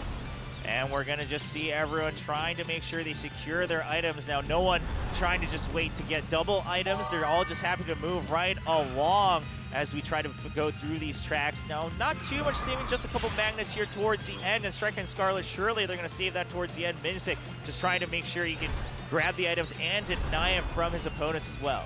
I mean, for sure right now, people are going for the slower route. They're not really trying to necessarily speed up to the front. That is the job for Yoon and Lens as the runners for the team. And we are seeing a lot of trade-offs between the water bombs as well as water wisps. Yeah, but this is something we expect, especially with Finale in the game, right? It's just a lot of attacks coming through. Now, the other thing to remember, this was picked up by Finale, this track, and there's a lot of sections where one single water balloon will do the job. I mean, you have to stick so close to the wall to avoid that. Curious to see if that'll eventually do some damage here in the second lap. Definitely it could, because this is the second lap, as you mentioned, Will. This is the final one, so players definitely need to start getting their A-game on. Yoon sitting up there right now with the shield and the magnet. Same for Lens, he does have the same combo. Yeah, Min6 has a lightning in hand as well. We'll see if that comes into play near the end. Now, Banana's going to have an angel, but we're going to actually see it used right away to combat the lightning, so both of them being nullified against each other, not being saved until the last second. For sure. I mean, these players are definitely switching up their strats right now. Will it be a defensive play or will it be an offensive? So far, we don't know, but we do know that Yoon is leading when there's 500 meters left. Yeah, now Lens has a magnet. He's going to use it to try to get forward. Ooh. And Min6 actually darting forward as well, but he gets pulled back by an opponent's magnet. Magnets all across the board. And Acid Fly actually just goes through, threads the needle amidst all that chaos near the end, and brings home the victory here for track 1. That was so crazy, Will. I honestly might need a replay of what happened. It just feels like 5 different things happened at the same time. Well, again, this is what happens when, both teams try to focus on really getting that last-minute finish with the magnets, right? You're using it not only to slingshot yourself forward, but pull back your opponent.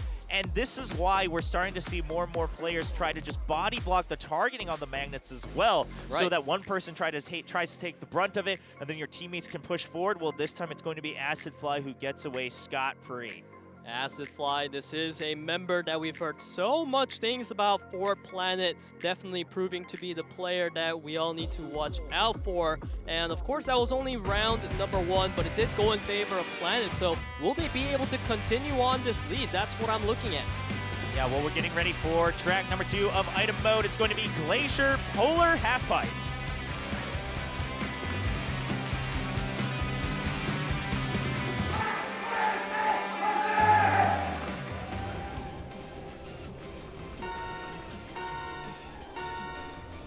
And the race begins as Planet leads 1-0 in the item mode against Finale Esports. This is going to be a 3-lapper map, and we do see the bananas coming in and the water bombs coming in. Of course, the usual standard of Kart Rider Drift item mode. Yeah, and again, another track where water bombs will do plenty of damage, so both teams not hesitating to use them. I mean, it's a 3-lapper, so it's still going to be plenty of time. And we've seen, the bananas being used earlier, as well as the Acid Fly just trying to block it, wait for his teammate to catch up. But this was the track we saw in the first match of the day, where it really came down to the wire with the missile, and then the lightning without an angel to guard them against it. And we saw a bit of a comeback near the last second. For sure, as we now already, it feels like, move into lap number 2. You have to keep in mind that Glacier Polar Halfpipe is a map where you can fall off the map pretty easily. There are some tricky parts. It's going to be interesting to see how the offensive items are utilized to take advantage of the map's unique features. Oh, and Lens with a great water bomb. He's not actually going to catch multiple people, but he still gets one. Wow. And he actually loses just enough speed. He's going to drop back down. So Lens now is just going to have to focus on whatever item support he can give. Min6 and Scarlet leading the pack right now. We don't see too many magnets across the board, and there's only one angel for the side of Planet and Min6. Players definitely seem like they need to filter through more items. Yeah, and Finale, I mean, again, I think this partly comes down from the very aggressive style they've had, right? They're just happy to constantly cycle through these aggressive items just to try to get ahead. The barricade actually doing damage. We don't see that every day. Perfectly timed to keep Finale at bay. For sure. Right now, Planet, they're leading with Scarlet, and of course there is Lens to try to support that role, but Yoon, he is speeding across. Striker comes in as well. Finale looking so strong right now. An incredible double team, boosting forward and then magneting off of that for your teammate as well. Oh, we're seeing Lens try to catch forward. Yoon was magneted, but can he keep that lead? The Wisp is coming out, and Yoon gets hit by it. Lens, can anybody stop him? It does not look like it's going to happen. Angels on both sides as Lens finishes with another victory for Planet. Man, Planet is so good at item mode. They have that teamwork down to the T. Lens coming in all of a sudden, just coming in so strong into that first position, and it feels like everyone in Planet just knew what they needed to do to support Lens. Yeah, Finale even tried to go for a neat little double team off of that jump, right? Using the boost and then Magnet to have 2 people boost forward, but they weren't actually able to keep the opponent's Magnet at bay. And it's going to be Yoon who falls all the way behind in that final Magnet. And we're going to have Planet take the second track. Now they're on to set and match point if they can win track 3.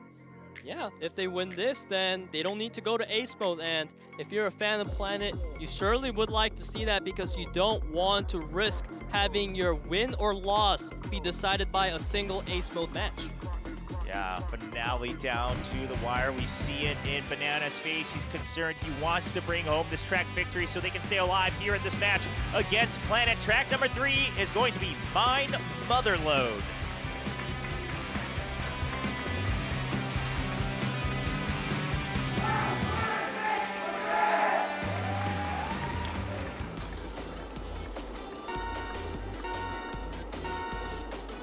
Kicking off item mode round number 3, we have Lens and Striker and Minzik in the lead.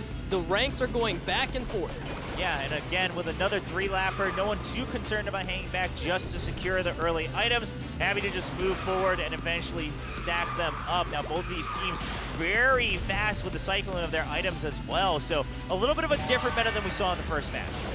Absolutely. We see some of those offensive itemization come out. The magnets, the water bombs. There's a lot of items being cycled through. It seems like this map, I like the fire there. Yeah, I love a lot of these mine tracks that have the magma going through. It just adds a lot to the environment. Now, Lens just trying to keep up. Now, double shields for both Scarlet and Striker, so they're fairly safe for the time being. The Angel going to nullify the lightning as well.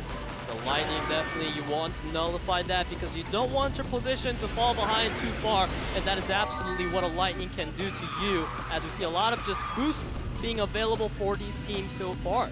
Yep, Scarlet does have a boost in hand, but of course, at any point, a Magnet could come back and really pull him backwards, nullifying the boost he's going to have, and actually maybe even help his opponents. Now, we are only on lap 2 of 3, so we'll see if they all want to save these boosts. Len's actually just going to boost forward to get another item. He's just trying to cycle through so he can help his teammates. Yeah, Lens definitely took a different path from the rest of the players there, putting emphasis on the items, as you said, Will. But now we are moving into the final lap. This is where things are going to start to kick off. Yeah, Yoon currently in second place has a shield and a magnet. Banana with a missile as well. Curious to see, well, actually, they're not going to have a choice. Banana, the only one who's going to be able to stay alive. He's trying to keep that shield. He has the missile. That's why he holds back. He just wants to take out his opponents. And now Banana in first place. He has a Banana, but not in position to use against Scarlet.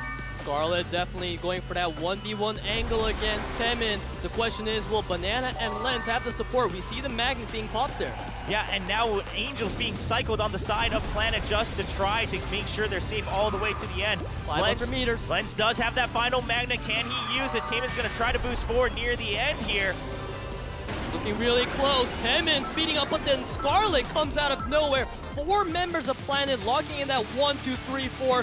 What a strong showing from Planet in the team item mode. And I love the choice at the end there. They kind of keep Temin in check. Temin's so concerned about the one member behind him that he can't pay attention to the others taking the wider outer track.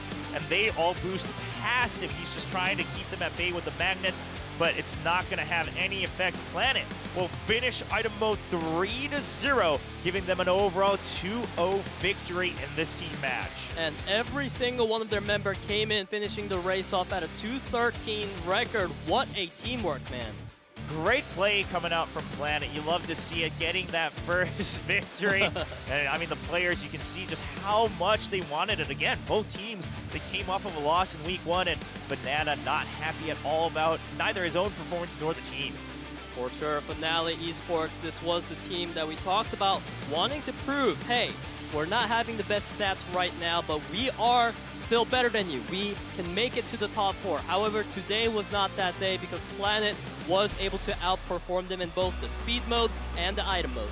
Yeah, speed mode came down to the wire. It was a 3-2 scoreline, but at the end of the day, Planet gets away with the win, and then they just assert dominance as Lens comes in as the item ace, taking his team 3-0 against Finale Esports. This means Finale Esports, they continue to stay at the bottom of the scoreboard with a 0-2 record. It was definitely a really close one, Will, and I must say, so far, I'm really surprised by the fact that Finale Esports hasn't been able to find a lot of success in their highly offensive and defensive playstyle. You know, you have to assume that a player who has better stats than Live Sandbox for so far has to have a stellar performance, but it just hasn't been the case so far. I mean, that's the thing about item mode, right? Is that you can be good at creating chaos, but you still need to have a very, very secure win condition for those last moments. No matter how much chaos you cost, unless someone has started so far ahead in the very beginning, which is relatively hard to do in item mode, it's really going to come down to the last couple items if you're just constantly cycling them. So maybe what I'd like to see in the future is, I obviously as a viewer, we love to see the chaos come up from Finale, but dedicate a couple more members to a little bit more of a secure win condition. That leaves the others free to create that chaos so they have a better chance at pushing someone through the finish line. For sure, and of course on the other side for Planet today, there was Acid Fly who performed really well, and that sign, oh man, that's one of those play on words that only works because it's kind of done in Korean. Yeah. Because otherwise it doesn't make sense. But right, just saying Planet always has a plan to win. I mean that kind of makes sense in English too, doesn't it? I mean, sure, if the plan and planet came from, the same origin as the word plan, I guess so. But I mean, yeah, they do share the same spelling, so I'll give it to them. It's better than some of the other ones we've seen when it turns into weird Konglish and it starts to just not make any sense at all. But anyway, Planet, congratulations. They're going to get their first win here in that round robin for the team match. Yeah, Planet definitely had a plan today. Finale, this was hopefully not their finale opportunity to perform. No. Oh no, Peter's joining the people here. They're getting to me. They're giving me ideas. We see this quite often with a lot of English commentators in Korea. They start to just slowly fade into the whole play on words, pun era of Cheerfolds. But you know what? That one's okay. Finale, they set themselves up for it, right? I mean, their whole team name is Finale. And we got to mention team matches, round robin, but only the top 4 teams will make it into that postseason double elimination tournament format. So Finale, they have their work cut out for them. For sure. I mean, we've seen the type of plays coming out of teams like Live Sandbox, Guangdong Freaks, who are rated really high. And not only them, but Sensation, a rookie team coming in. They haven't been able to perform on their first match, but already showing such a dominating performance today. So you have to be worried about some of these superstar teams coming in, and I definitely feel like Finale so far hasn't shown the same level of confidence that these other teams have been able to show. So I really hope their teamwork and confidence improves as the league continues. I think that's the biggest thing, right, is consistency. And, back in the day, obviously, as item mode started to really take its place here for the different kart rider leagues, there was a question of, okay, you're great at speed mode, but how good are you in item mode? But these days, the top teams, they make sure they have their strengths maybe leaning more towards one side or the other, but they're always good for at least one track, maybe 2 tracks on the other side, so they can try to keep up, maybe get a clean 2, and if not, at least take it to that ace match. Right. I mean, it's so crazy how many different type of strategies you can incorporate into Kart Rider Drift in order to have an edge over your opponents. It can be sometimes all about the type of players you have on your team and what kind of roles they share. And we've already seen even some builds for the karts, right? A lot of popular build has been 6-0-6-2, but players are definitely diversifying their builds in order to find different ways to build a lead. Yeah, and especially in item mode, we've seen players experiment with some really crazier kind of builds, the upgrade builds, than we've heard, even people say. A lot of people kind of leaning towards the 6-0-6-2, maybe a 6-2-6-0, depending on what your plan is or what your role is, especially for speed mode. But then item mode, I know we've had some players that go like 0-6-6-2, something like that, just so that they're just constantly trying to catch back up with the items and things like that. So we'll see. Obviously, that will kind of really settle in as we go through more iterations of KDL, and surely in the future, maybe even more upgrade paths as well. Yeah, I mean, for sure, we want to see more upgrades coming in. Then we might see some crazy builds like, maybe putting an 8. Do you really emphasize your speed that much? Your boost, acceleration? Yeah, so we'll see. I mean, we'll have to wait. But for now, we are going to take a quick break. When we come back, we'll have our last match of the day. It's another team match coming up. Don't go anywhere.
Welcome back, ladies and gentlemen. We are getting ready for match number 3, our last match of tonight. It's going to be another team match between ReBoot and ROX. What a stacked team name just already by hearing it. You know, ReBoot is a team that has had success the last time they played, picking up a nice clutch win for themselves, while ROX, on the other hand, they didn't win, but they lost against a fearsome team known as Guangdong Freaks.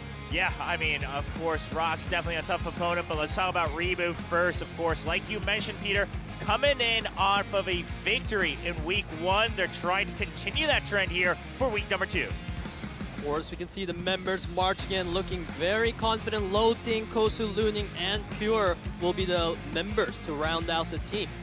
Yeah, and of course, Kosu, another one of those players that's returning as a player here. Actually took on multiple different roles, as I know, in the parallel universe over there with a different title under Cartwriter, both as a coach, maybe some staff, you know, playing as a referee as well. So he's been all around, but he proved himself as a player returning on the stage last week. Now they're going up against ROX Esports, who, like you mentioned, Peter, I mean, their lineup is stacked, but they just had to go up against such a tough opponent in their first match.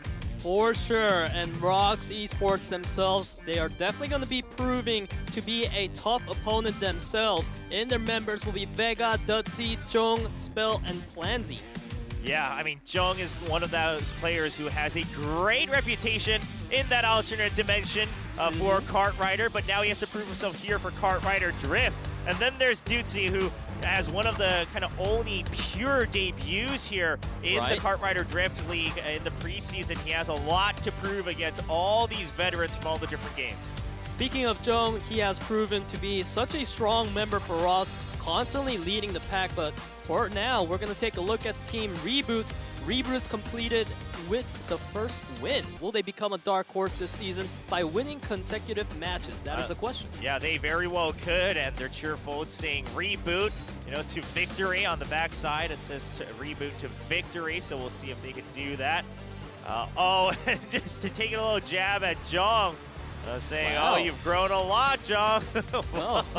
Well, okay, I mean, listen, the players on the side of ReBoot, I mean, Jung has a great history over there on the other side, and now part of this coming from Kosu, I'm sure himself, of course, being alongside Jung in that alternate universe over there under a different Cartwriter game. We'll see if Kosu can prove himself against the superstar Jung. You know, there definitely comes a time where maybe you're the uncle, but one day your niece is going to be stronger than you, right? And that definitely seems to be the case so far, with Jung looking so good at the top of his form, you know, with the boss of body checks from another dimension.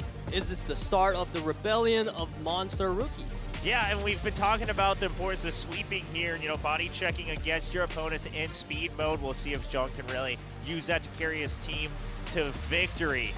Oh, and they're predicting they're going to go for a 6-win streak starting today. So they have the loss against Guangdong Freaks, and they're saying, okay, so you're the first sacrifice here on our 6-win streak. That's a bold claim. Not only are they saying they're going to beat ReBoot, they're saying that they're going to win 6 matches in a row for sure. That is going to be a really tough expectation to live up to, but here are the speed track lists. Yeah, and we're going to be kicking things off on Forest Zigzag Timberland. Now, that's a track in the first match of all team matches. Luning actually holding the best time, so we'll see if they can recreate that success coming into track number 1. And then into track number 2, it is going to be Glacier Extreme Stadium. Now, this map has definitely been voted by Spell to be one of his favorites, so we're expecting a lot of things coming in from Spell.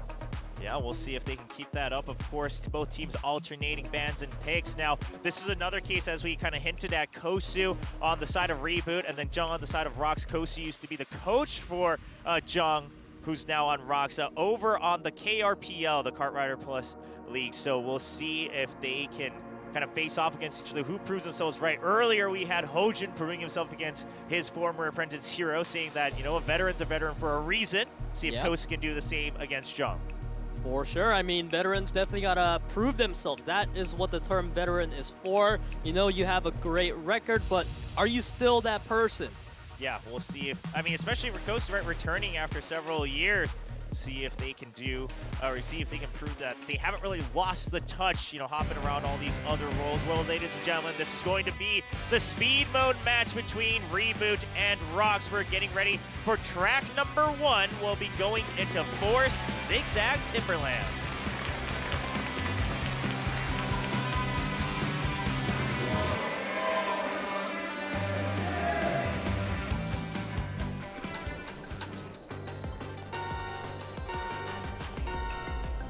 And we're off. We saw it on the loading screen. ReBoot's looting, holding the best speed so far here for Zigzag at a 2:22.714 time. Definitely looking really strong for looting right here, but of course there is ROX falling right behind in Vega, Dutzy, Spell, and Jung. So ROX right now only a point behind ReBoot. The second they knock out looting, that's pretty much the window they're looking for. Yeah, looting's not exactly in safe position just yet. We're gonna have Vega sticking very close in between looting and Ding. So we'll see if Vega, can he single-handedly get in front? Ding is just trying to catch up to make sure he can provide support for looting, but actually Vega trying to find the outer line, looting not giving way. On the other side, Dutzy, Spell, and Jong doing a great job keeping Load and Kosu locked down all the way into that position 7 and 8, giving ROX that positional advantage. They are 1 point ahead right now. Yeah, if ROX can actually just do this and use Jung to their advantage, keeping Load and Kosu both far back, then it just comes down to Vega to just get ahead, or Dutzy, it doesn't matter which one. But if they can hold that 4-5-6, they just need to get one more spot forward so that one member can hold one of those top spots for a victory. Dutzy looking to do just that, as we see Vega actually being the one now to be needing this hero position for ROX. Jong coming in as well, a huge player on the side of ROX, trying to break this incredible defense from Ding. Yeah, and a great line there from Jung going in right between the wall and his opponent on the jump. He actually gets a little push forward off the boost, and he actually goes all the way forward. Jung, he's completed his job at the back of the line, keeping Load and Kosu back, and now he's moved forward trying to compete for the top spot. This is looking really close, but ROX is ahead by 7 points. In fact, 9 points right now. Jung in the lead with 3, 4, 5 position for Dutzy, Vega, and Spell. Oh, what a setup from ROX, and they just have to keep 2, 3, and 4, and 5 to win. They don't even have to push against looting here. They don't have to risk anything. Now, the only thing they want to be concerned about is looting potentially blocking and stopping against the members of ROX, so they're trying to spread out, make sure that they're not in risk of that. They now secure the 1 and 2. ROX sitting so comfortably. The last couple turns here coming in for Zigzag. Right, I mean, right now, Kosu is sitting at rank number 3, trying to buy some space for Ding, looting, and Load. However, ROX is still far ahead, 9 points ahead with only 400 meters left. Yeah, Kosu, he can't do this on his own. Even if he's trying to get this first place, it's not going to be enough, and he's not even going to get that, as Dutzy comes in first, and it should be going a victory for ROX here in track number 1. ROX looking really strong, you know, living up to their high words that they've stated earlier. Dutzy locking that first place along with Vega and Spell in that 3-4 means ROX was able to win with a 5-point advantage, and that is quite a strong showing. Yeah, a great setup from ROX, and it's actually incredible. We only got to see Jung show up near the end, but he was doing such a great job of keeping 2 members of ReBoot on the opposite end at the tail end of the entire race, and then he just darts forward and actually helps win some of those body checks even in the top position. So a great setup from Jung to set up his teammates for success as Dutzy comes in first place.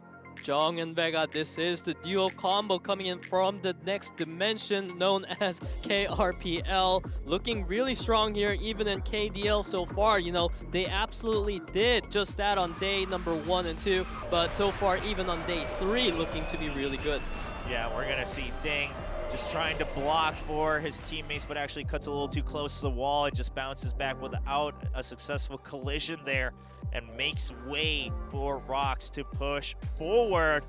This fan saying, you know, this league is only fun because I get to watch ReBoot. Well, that's a lot of support for ReBoot. Can they answer, though? They're currently down 0 and 1. Of course, we're about to find out all that in the next map here. Round number 2, it shall be held in Glacier Extreme Stadium.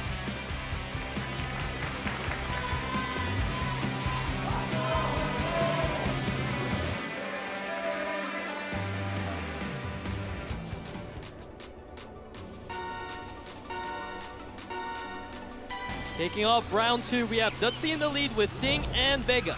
Yeah, this is another one where at the end it comes into these hairpins, but there are wide hairpins, so it's really going to come down to who can keep the inner course near the end, and if anyone gives way to a draft overtaking potential at the very last jump, we'll see how that pans out as Jung currently trying to dart forward as a speed ace for his team.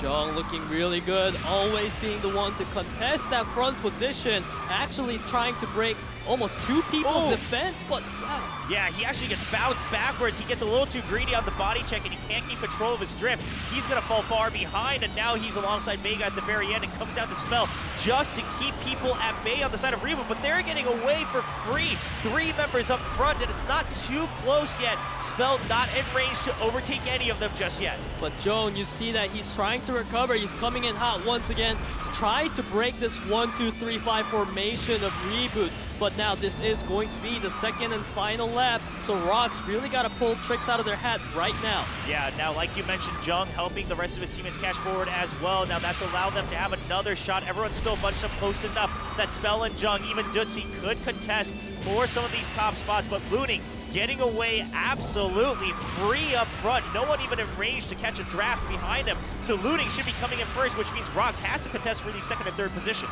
Ding and Kosu trying to do their job right now to block off the members of ROX. ReBoot is sitting 7 points ahead of ROX, feeling really comfortable. Jung needs to find a way to get Kosu off his team. Oh, Jung and Kosu, the apprentice and the former coach, but Jung already puts him behind, makes him eat dust, and Jung now fighting against Looning. He's already caught up. He is in range for another 500 potential. meters. He's going to try to draft on the outer line. He's trying to cut in on the jump here, and will he get it? No! He is going to force Looning to bounce back out, but Kosu comes in first, but it's not enough. 2-3-4 goes to ROX. Yeah, I mean, Kosu was doing great, but ROX, Jung, Dutzy, and Vega with that 2-3-4 position was all they needed to secure a 3-point advantage over ReBoot, and what a win from them. Yeah, Jung, what a play. He actually correctly identifies that all he has to do is put pressure on Looning. Looning actually drifting too far out to try to avoid any sort of draft, and then he bounces off of the track, and then it's going to allow the rest of his teammates to catch up 2, 3, and 4. And this is what we talked about, right? It's not only about trying to get first place, because you do have to get enough points to beat your opponents. Jung definitely showing that this man is no stranger to adaptability. You know, Jung has been mentioned so many times as the MVP for ROX, and we can clearly see why, because they are already 2 points ahead. ReBoot is definitely feeling the pressure right now. Yeah, ReBoot now down. They're getting ready against a potential set point for ROX. We're looking at players from their previous matches just hanging out, waiting for the last match to finish. Now, this was a track where ReBoot was able to get a win last week in their first match here at the KDL, getting ready for World Tour Terracotta Twister. Right, I mean, definitely going to be a good map for them, but of course here we have some replay. This was a crazy moment. You see that, boop, and the player just disappeared. Yeah, Looning not able to stay on the track there. I think he might have actually gotten pushed out just a little bit by Kosu as well. We'll have to, maybe go back and look at the replay again. But it matters not as we get ready for track number 3. We're going to World Tour Terracotta Twister. ROX currently up 2-0 in this speed mode in the team match against ReBoot.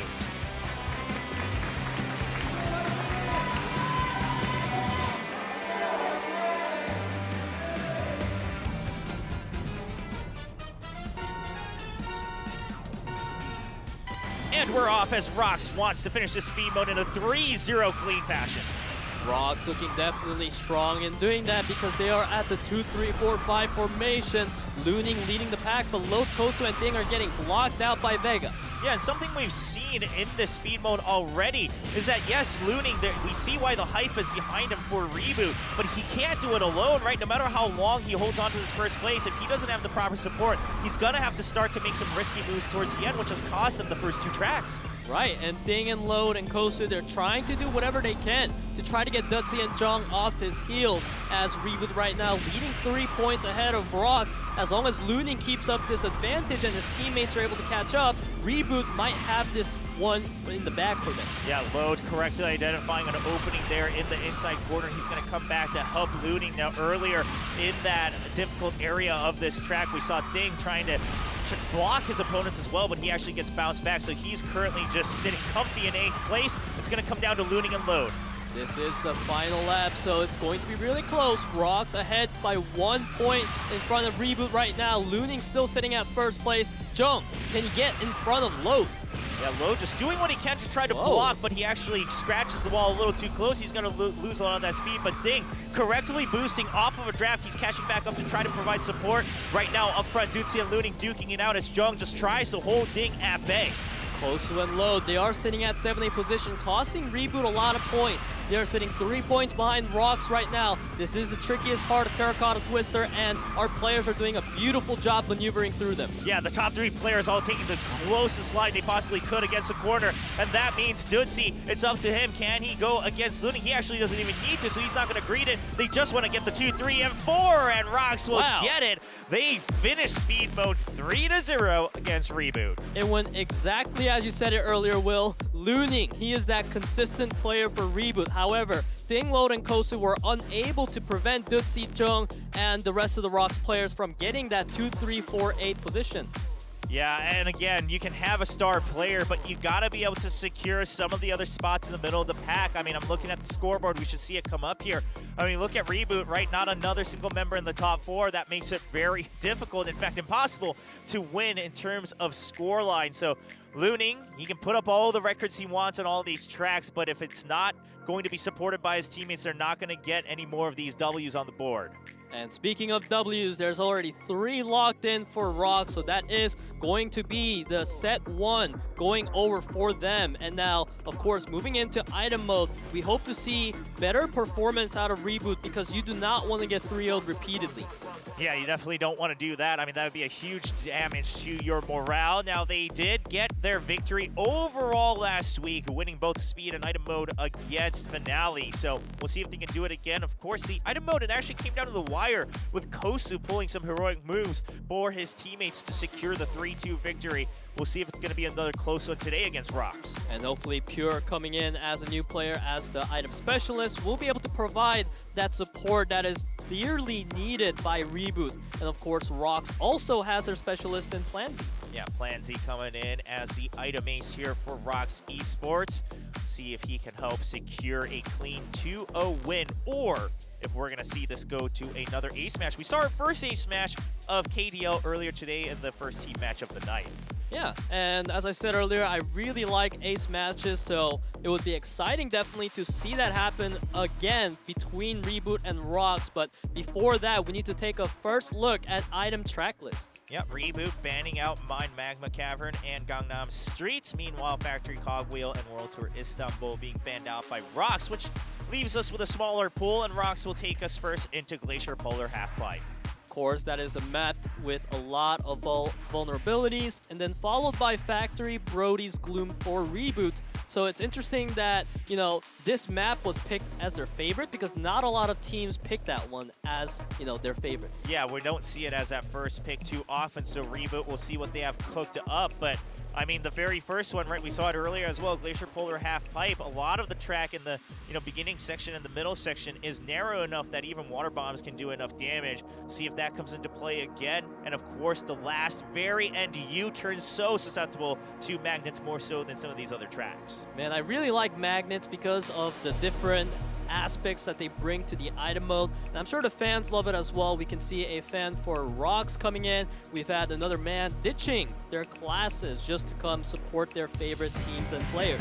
Yeah, and a little happy birthday to the coach for ROX as well, it looks like. So happy birthday to you. But we're getting ready for track number 1 in item mode between ReBoot and ROX. We're going to Glacier Polar Half-Pipe.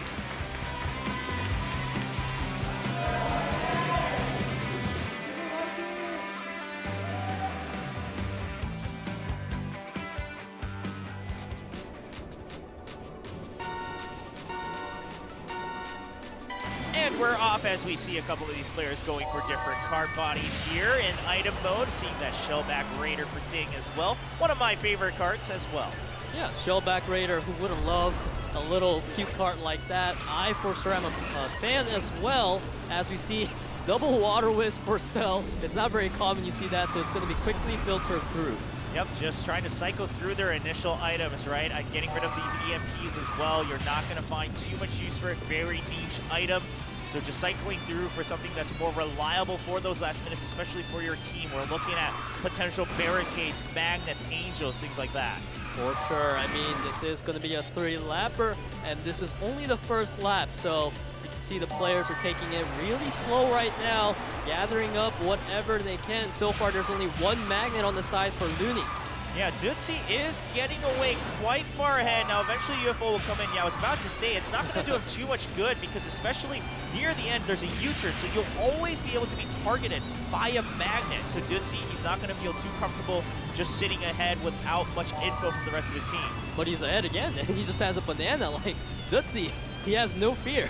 Yeah, I mean, at this point, if you're going to get that far ahead, you got to hope that you're getting some boosts, right, just to get further ahead. But no, on the U-turn, we're finally going to have everyone catch up. Now, there was this weird moment earlier when everyone had just cycled through their items. We don't see that every day, but right. We're filling up our arsenals once again.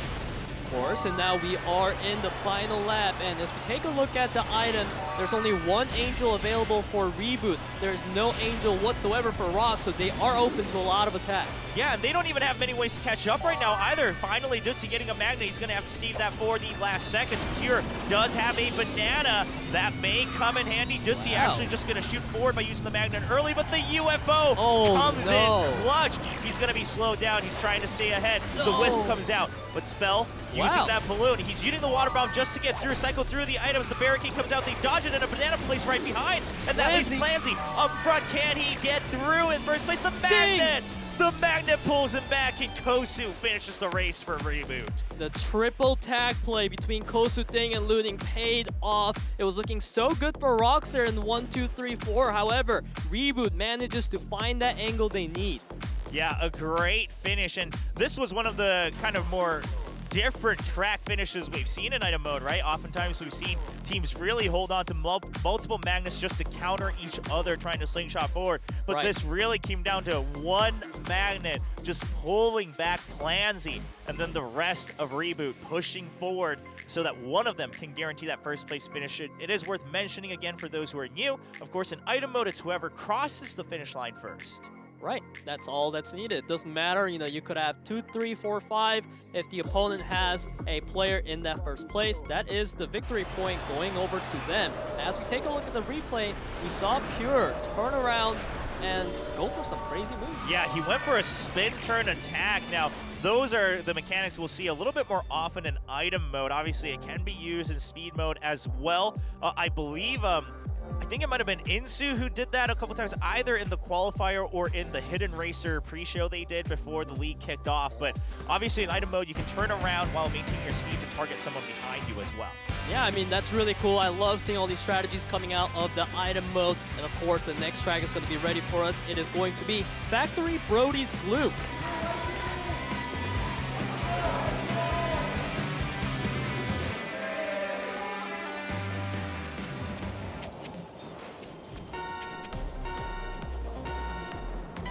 Kicking off round 2, ROX looking real good so far with Jung in the lead. However, there are a lot of members of ReBoot to help out Pure.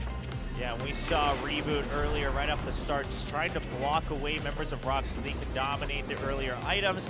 Not to the greatest of successes, but we are seeing a deficiency in the arsenal for now, so Kosu just going to take time to refresh, get double items, and get prepared to help his teammates. A lot of water bombs being thrown out. Of course, players at this point in the game are not too concerned about getting targeted by such items. This is going to be a 2-lapper, and we know this map, Factory Brody's Gloom, has a lot of obstacles, so it's going to be a pleasure to see how players treat such obstacles. Yeah, even right here, I mean, the obstacles themselves, not the biggest of difficulties, but if you get hit by some items, right, that really throws off your timing, we'll see if any teams try to target that in the last lap. Just a 2-lapper here for Brody's Gloom. Looting taking some good damage, so he's just going to sit back. He does have a magnet in his pocket, so he's not too concerned about supporting his teammates if he needs to. Right, I mean, there's a lot of angels for this time around. So moving on into this final lap, it is a question, will the offensive items be of much use against so many angels and shields? There's only two magnet on the board for ReBoot right now. Yeah, and no one on the side of ROX actually holding onto a magnet just yet, so they don't have a way to counter anyone trying to slingshot forward. They don't have any way to pull them back, so even though they have a couple angels right now, we could see a little bit of trouble here. The barricade coming through. Ditsy just trying to avoid that. Ding leading out real strong right now with 2 members of ReBoot right behind him in Kosu and Looning.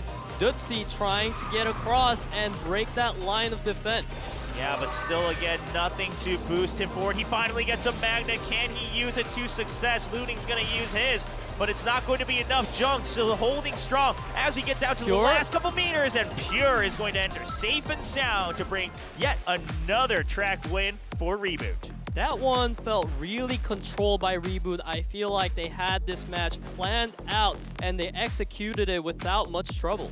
Yeah, actually a little bit of a less dramatic round than we've often seen in item mode, right? Oftentimes it's kind of a complete chaotic last couple of meters with the different magnets and potentially trying to target them right as their shields wear off. But this time we didn't see too many actually coming up for ROX. They weren't able to hold on to any of their early ones, just trying to stay up to par, and eventually ReBoot will safely enter the finish line. ReBoot leading out really strong right now, 2-0, and this could be a potential 3-0 angle for them if they win the next round. And it's interesting because ROX was the one actually beating ReBoot in the Speed Mode 3-0, so they're going really back and forth right now. Yeah, oh, a great water bomb shot we're seeing from Kosu in the beginning of the second lap there, getting Clancy as he tries to drift around the corner. Oh, and Kosu body blocking Jung. We missed that on the live feed, but just trying to prove a point. Hey, I used to coach you, all right? Stay in your lane. Right. I still know what I'm doing. Yeah, Kosu just put a leash back on him, put him back in his place. That was like 3-4 blocks in a row, and that's how you do it. That's how you support your team. Yep, and we're gonna. Oh, I actually think that might have been on another player trying to watch party this right now. They were just trying to show that off. Well, we're getting ready for track number 3 of item mode between ReBoot and ROX. It's going to be Mine Motherload.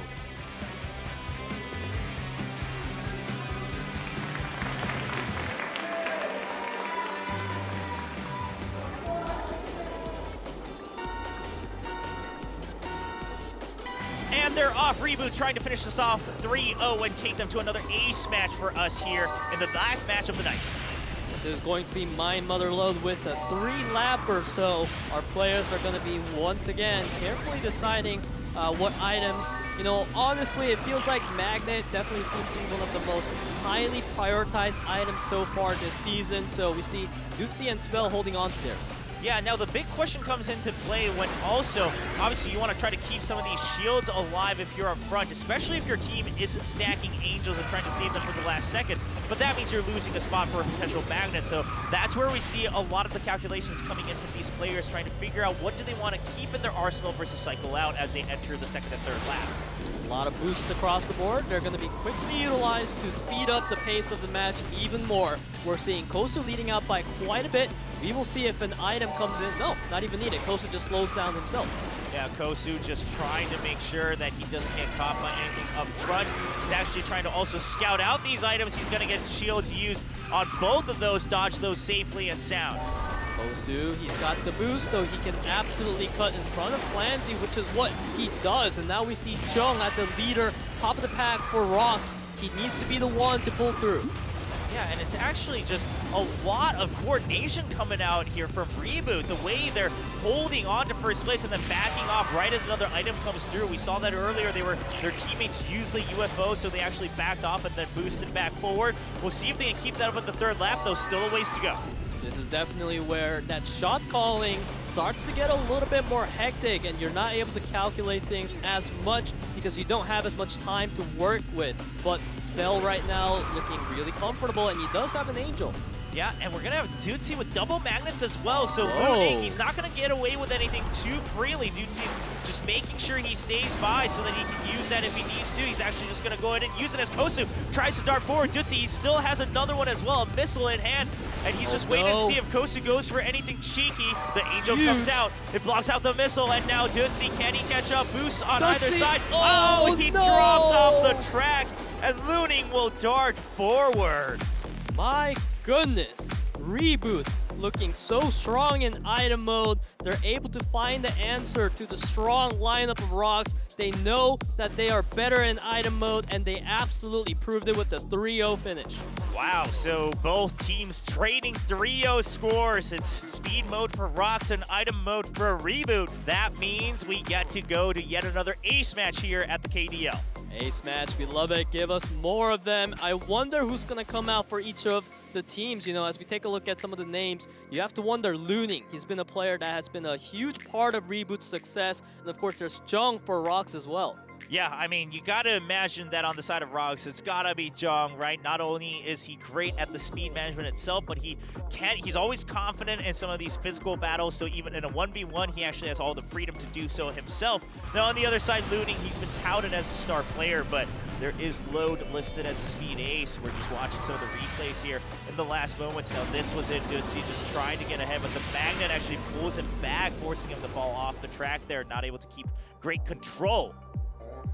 Yeah, Kosu got a fantastic Angel off there, and I thought he might be the one to take it home for ReBoot, but it was actually another player showing that they have such a deep talent pool. They don't need to rely on one player or one strategy. Anyone can step up to the plate when it matters.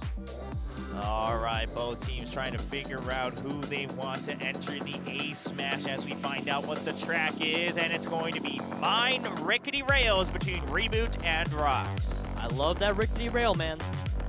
It's a good track. It's a good track. You know, the first time you play it, you get really confused as you're entering on the left side. You see there, you can try to draft onto the extra rail to get that shortcut. And if if it's your first time playing Kart Rider Drift, you get a little confused. I'm like, how do I even land there? Obviously, if you drift first on the jump, you'll kind of maintain the drift moving forward. And it's going to be Ding coming out for a ReBoot, going up against Jung from ROX. Ding is a player that I definitely did not expect to see, but you know, if you take a look at this player, it is no surprise because Ding has definitely proven so far to be quite the successful player for ReBoot.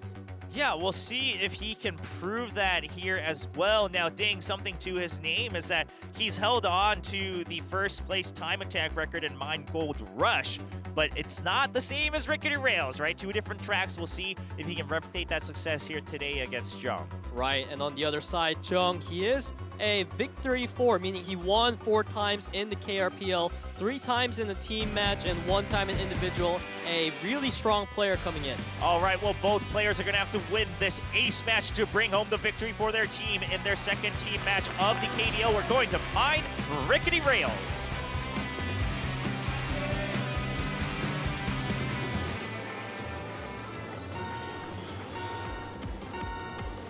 And we're off of the Ace match between ReBoot and ROX. It's Ding going up against Jung as Ding takes the first lead.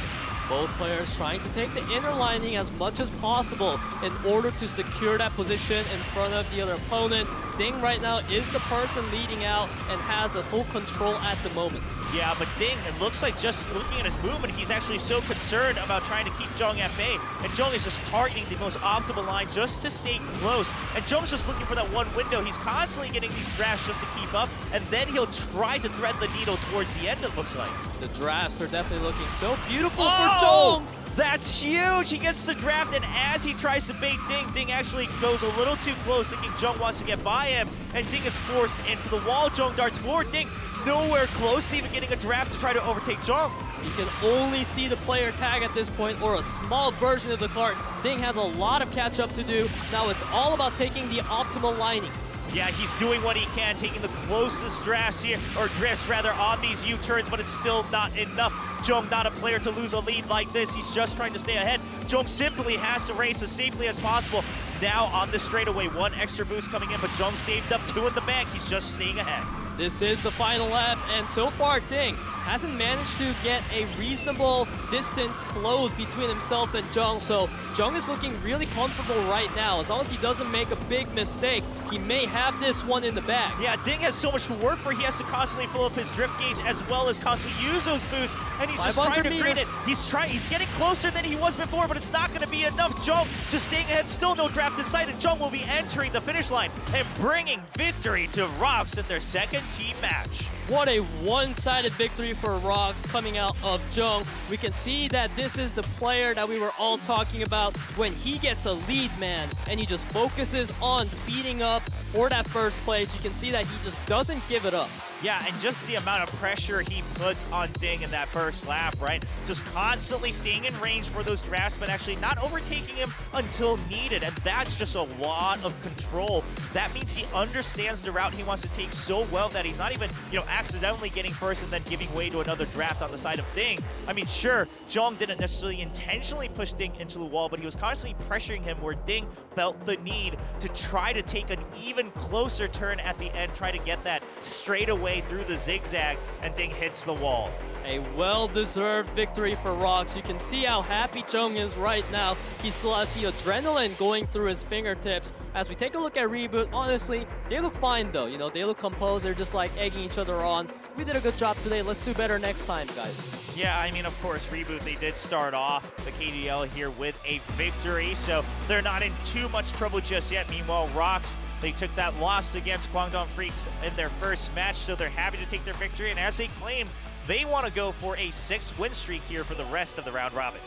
I mean, that is definitely going to be a tough record to try to keep up, but if ROX can keep up and show the performance that they have shown today, I am sure a lot of fans will be excited to find out if they can keep that promise. Yeah, I mean, ROX, right, another team that has the infrastructure and support, and then on top of that, they bring in the best players from all the different tournaments, all the different universes of Kart Rider together to try to compete here in the KDL against some of these other teams who have had just veterans playing in the original Kart Rider League. So ROX, a lot of potential, a lot of hope, but they have so much to prove if they want to stay in the forefront of the KDL. And I'm sure they're so happy right now that they've finally locked in that first step towards that 6 consecutive victories, because before today, ROX did not have a win. And because ROX was a team, they're a professional team, but their members had a bit of a question mark on them. They had a rookie, they had 2 players coming in from a completely different universe of kart, and I'm just so happy that today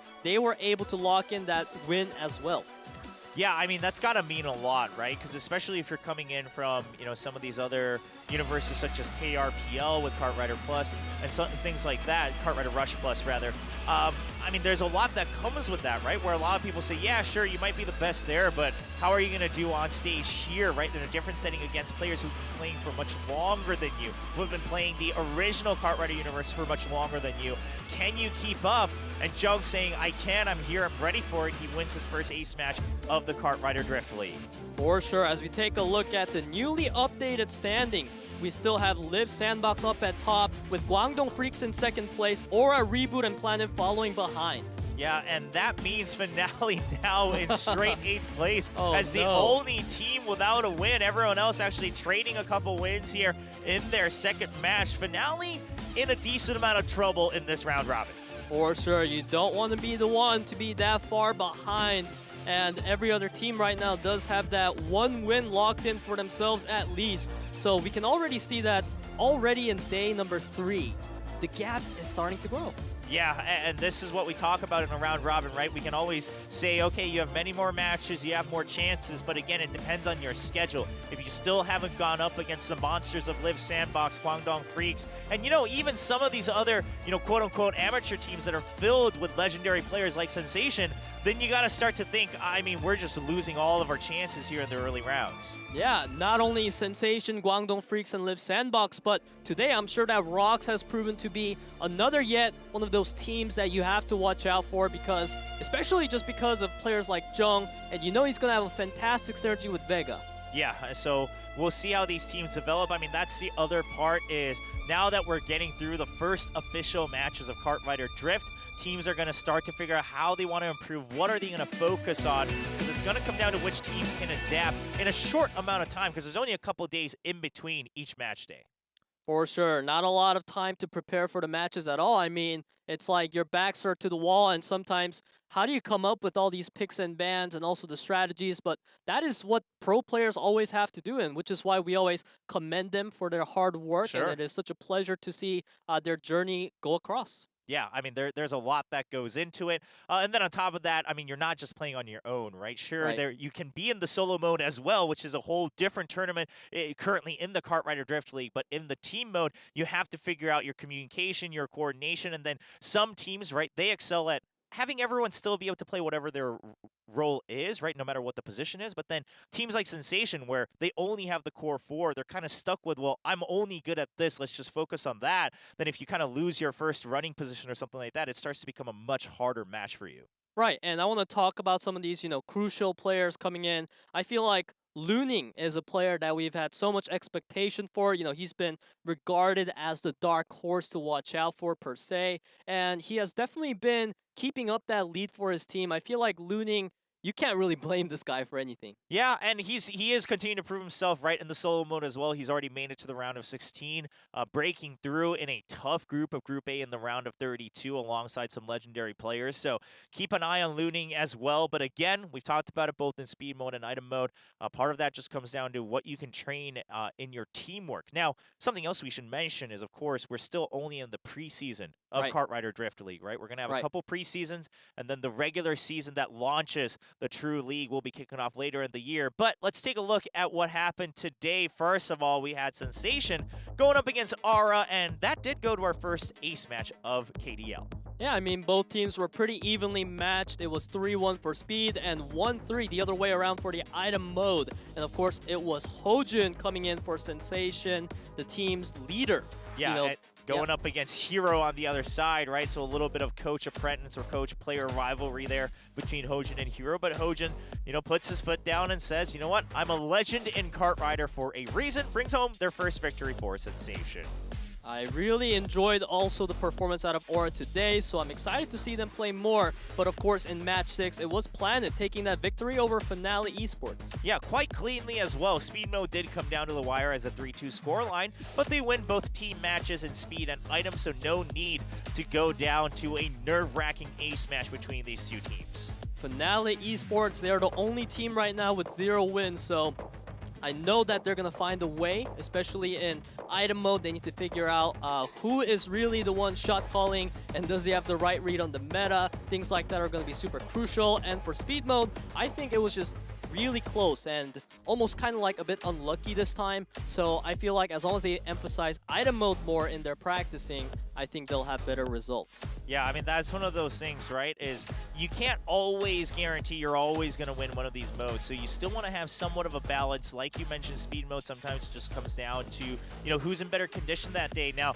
of course, for our last match, it was actually quite one-sided both ways. Speed mode going a 3-0 for ROX, and then ReBoot striking back in item mode with a 3-0 scoreline themselves. And I think that really made the story between these two teams that much more exciting because of how even-paced they were at throwing the punches at each other. And when it came down to the ace mode, it was really close as well, but there was one huge mistake, and we can see when you make even one mistake, how much they can set you back against the best of the best. Yeah, I mean, in that ace match, right, Thing did everything he could to try to catch back up, but he was behind on all fronts, right, both in terms of the positioning on the track and then trying to refill his drift gauges and then to boost forward, so he couldn't always take the optimal line. And despite that, he did eventually catch up right before the finish line to get in range for a potential draft, but it just was not enough. For sure, it was only a 0.5 second difference. And of course, next matchup, we're going to have a huge one. It is going to be Sensation versus Guangdong Freaks,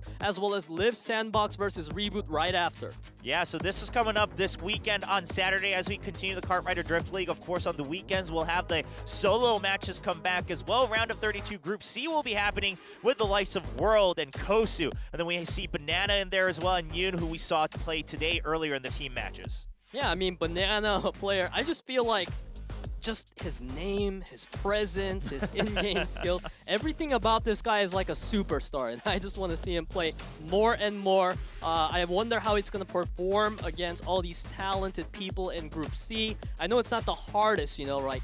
Group A and B were regarded to be the hell, but Group C is still going to be really tough. Yeah, I mean, in some ways, this could end up being like a closer group to some extent, right? I mean, Group A and B, they had some incredible players, but we'll see how things pan out in Group C. And just as a note, and I'm going to just say this on the English broadcast as well, because I know the Korean caster said it as well, but Dog World has claimed that the dog in Dog World is silent, so we're just calling him World. But then the question remains of, why not just name yourself World? All right, I'm just going to leave that for the record. All right, so we'll see how that goes. But the team matches for the weekend. I think those will be interesting as these two quote-unquote amateur teams go up against these crazy, monstrous pro teams. And now we're just trying to refresh the standings here. We had to make a small update for Aura as they correct their records here. So sitting at 3rd place, but unfortunately, this just means nothing has changed and Finale is still in last place. Yeah, and we can also see that, every single team right now has a loss except for Live Sandbox and Guangdong Freaks, and both teams are playing later this week. So it's going to be interesting to find out which team will be the first one to give them their loss. Yeah, I mean, Guangdong Freaks, they'll have to go up against Sensation. Live Sandbox handily beat Sensation in their first match. We'll see if Guangdong can do the same. And then, of course, Live Sandbox will be playing their second match as well. But, I mean, just based off of the first match, very first impressions, very short impressions, Live Sandbox looks like the team to beat. Yeah, Live Sandbox, the team in itself is really strong. Not only that, when you take a look at the members individually, you have members like Insu, you have Neil. Wherever you look, it's superstars all across the board. Yeah, Insu and Hyunsu with the duo synergy as well. And then there's Neil, kind of the global superstar who entered Kartrider even when it was really just going off in Korea. Neil comes in and says, I'm really going to take this by storm. And he's been on an upward trajectory, kind of being called as a potential genius here for Kartrider and now Kartrider Drift. So curious to see if he can keep that up as well. And you have to remember that their opponent is going to be ReBoot, who we just saw in action today. And ReBoot had a star player in Looning, constantly getting that first position. So that rivalry between Looning and potentially Neil is going to be really exciting to see. I bet you it's going to be really close. I would hope that goes to an ace match. That'd be kind of sick to see, because I'm also curious if it does go to an ace match. Obviously, I'm sure it changes track to track, but who does Sandbox field, right? I mean, they have so many players. Maybe it is really specific, per track, they have a different ace up their sleeves, but that's just the depth that roster has. Yeah, I mean, speaking of depth, like, when it comes to the ace mode, right? That is no longer your arsenal. You're only working with one player representing the team. Yeah. And I feel like both teams definitely have that one really strong player locked in, especially just building up hype for the ace match. But of course, it's not going to be guaranteed that we get it, so hopefully we get that. Well, ladies and gentlemen, we'll have a couple days break, and then we'll be back with more Kartrider Drift League. Thanks so much for joining us. My name was William. I was joined by Peter today. We'll be back on Saturday with more KDL.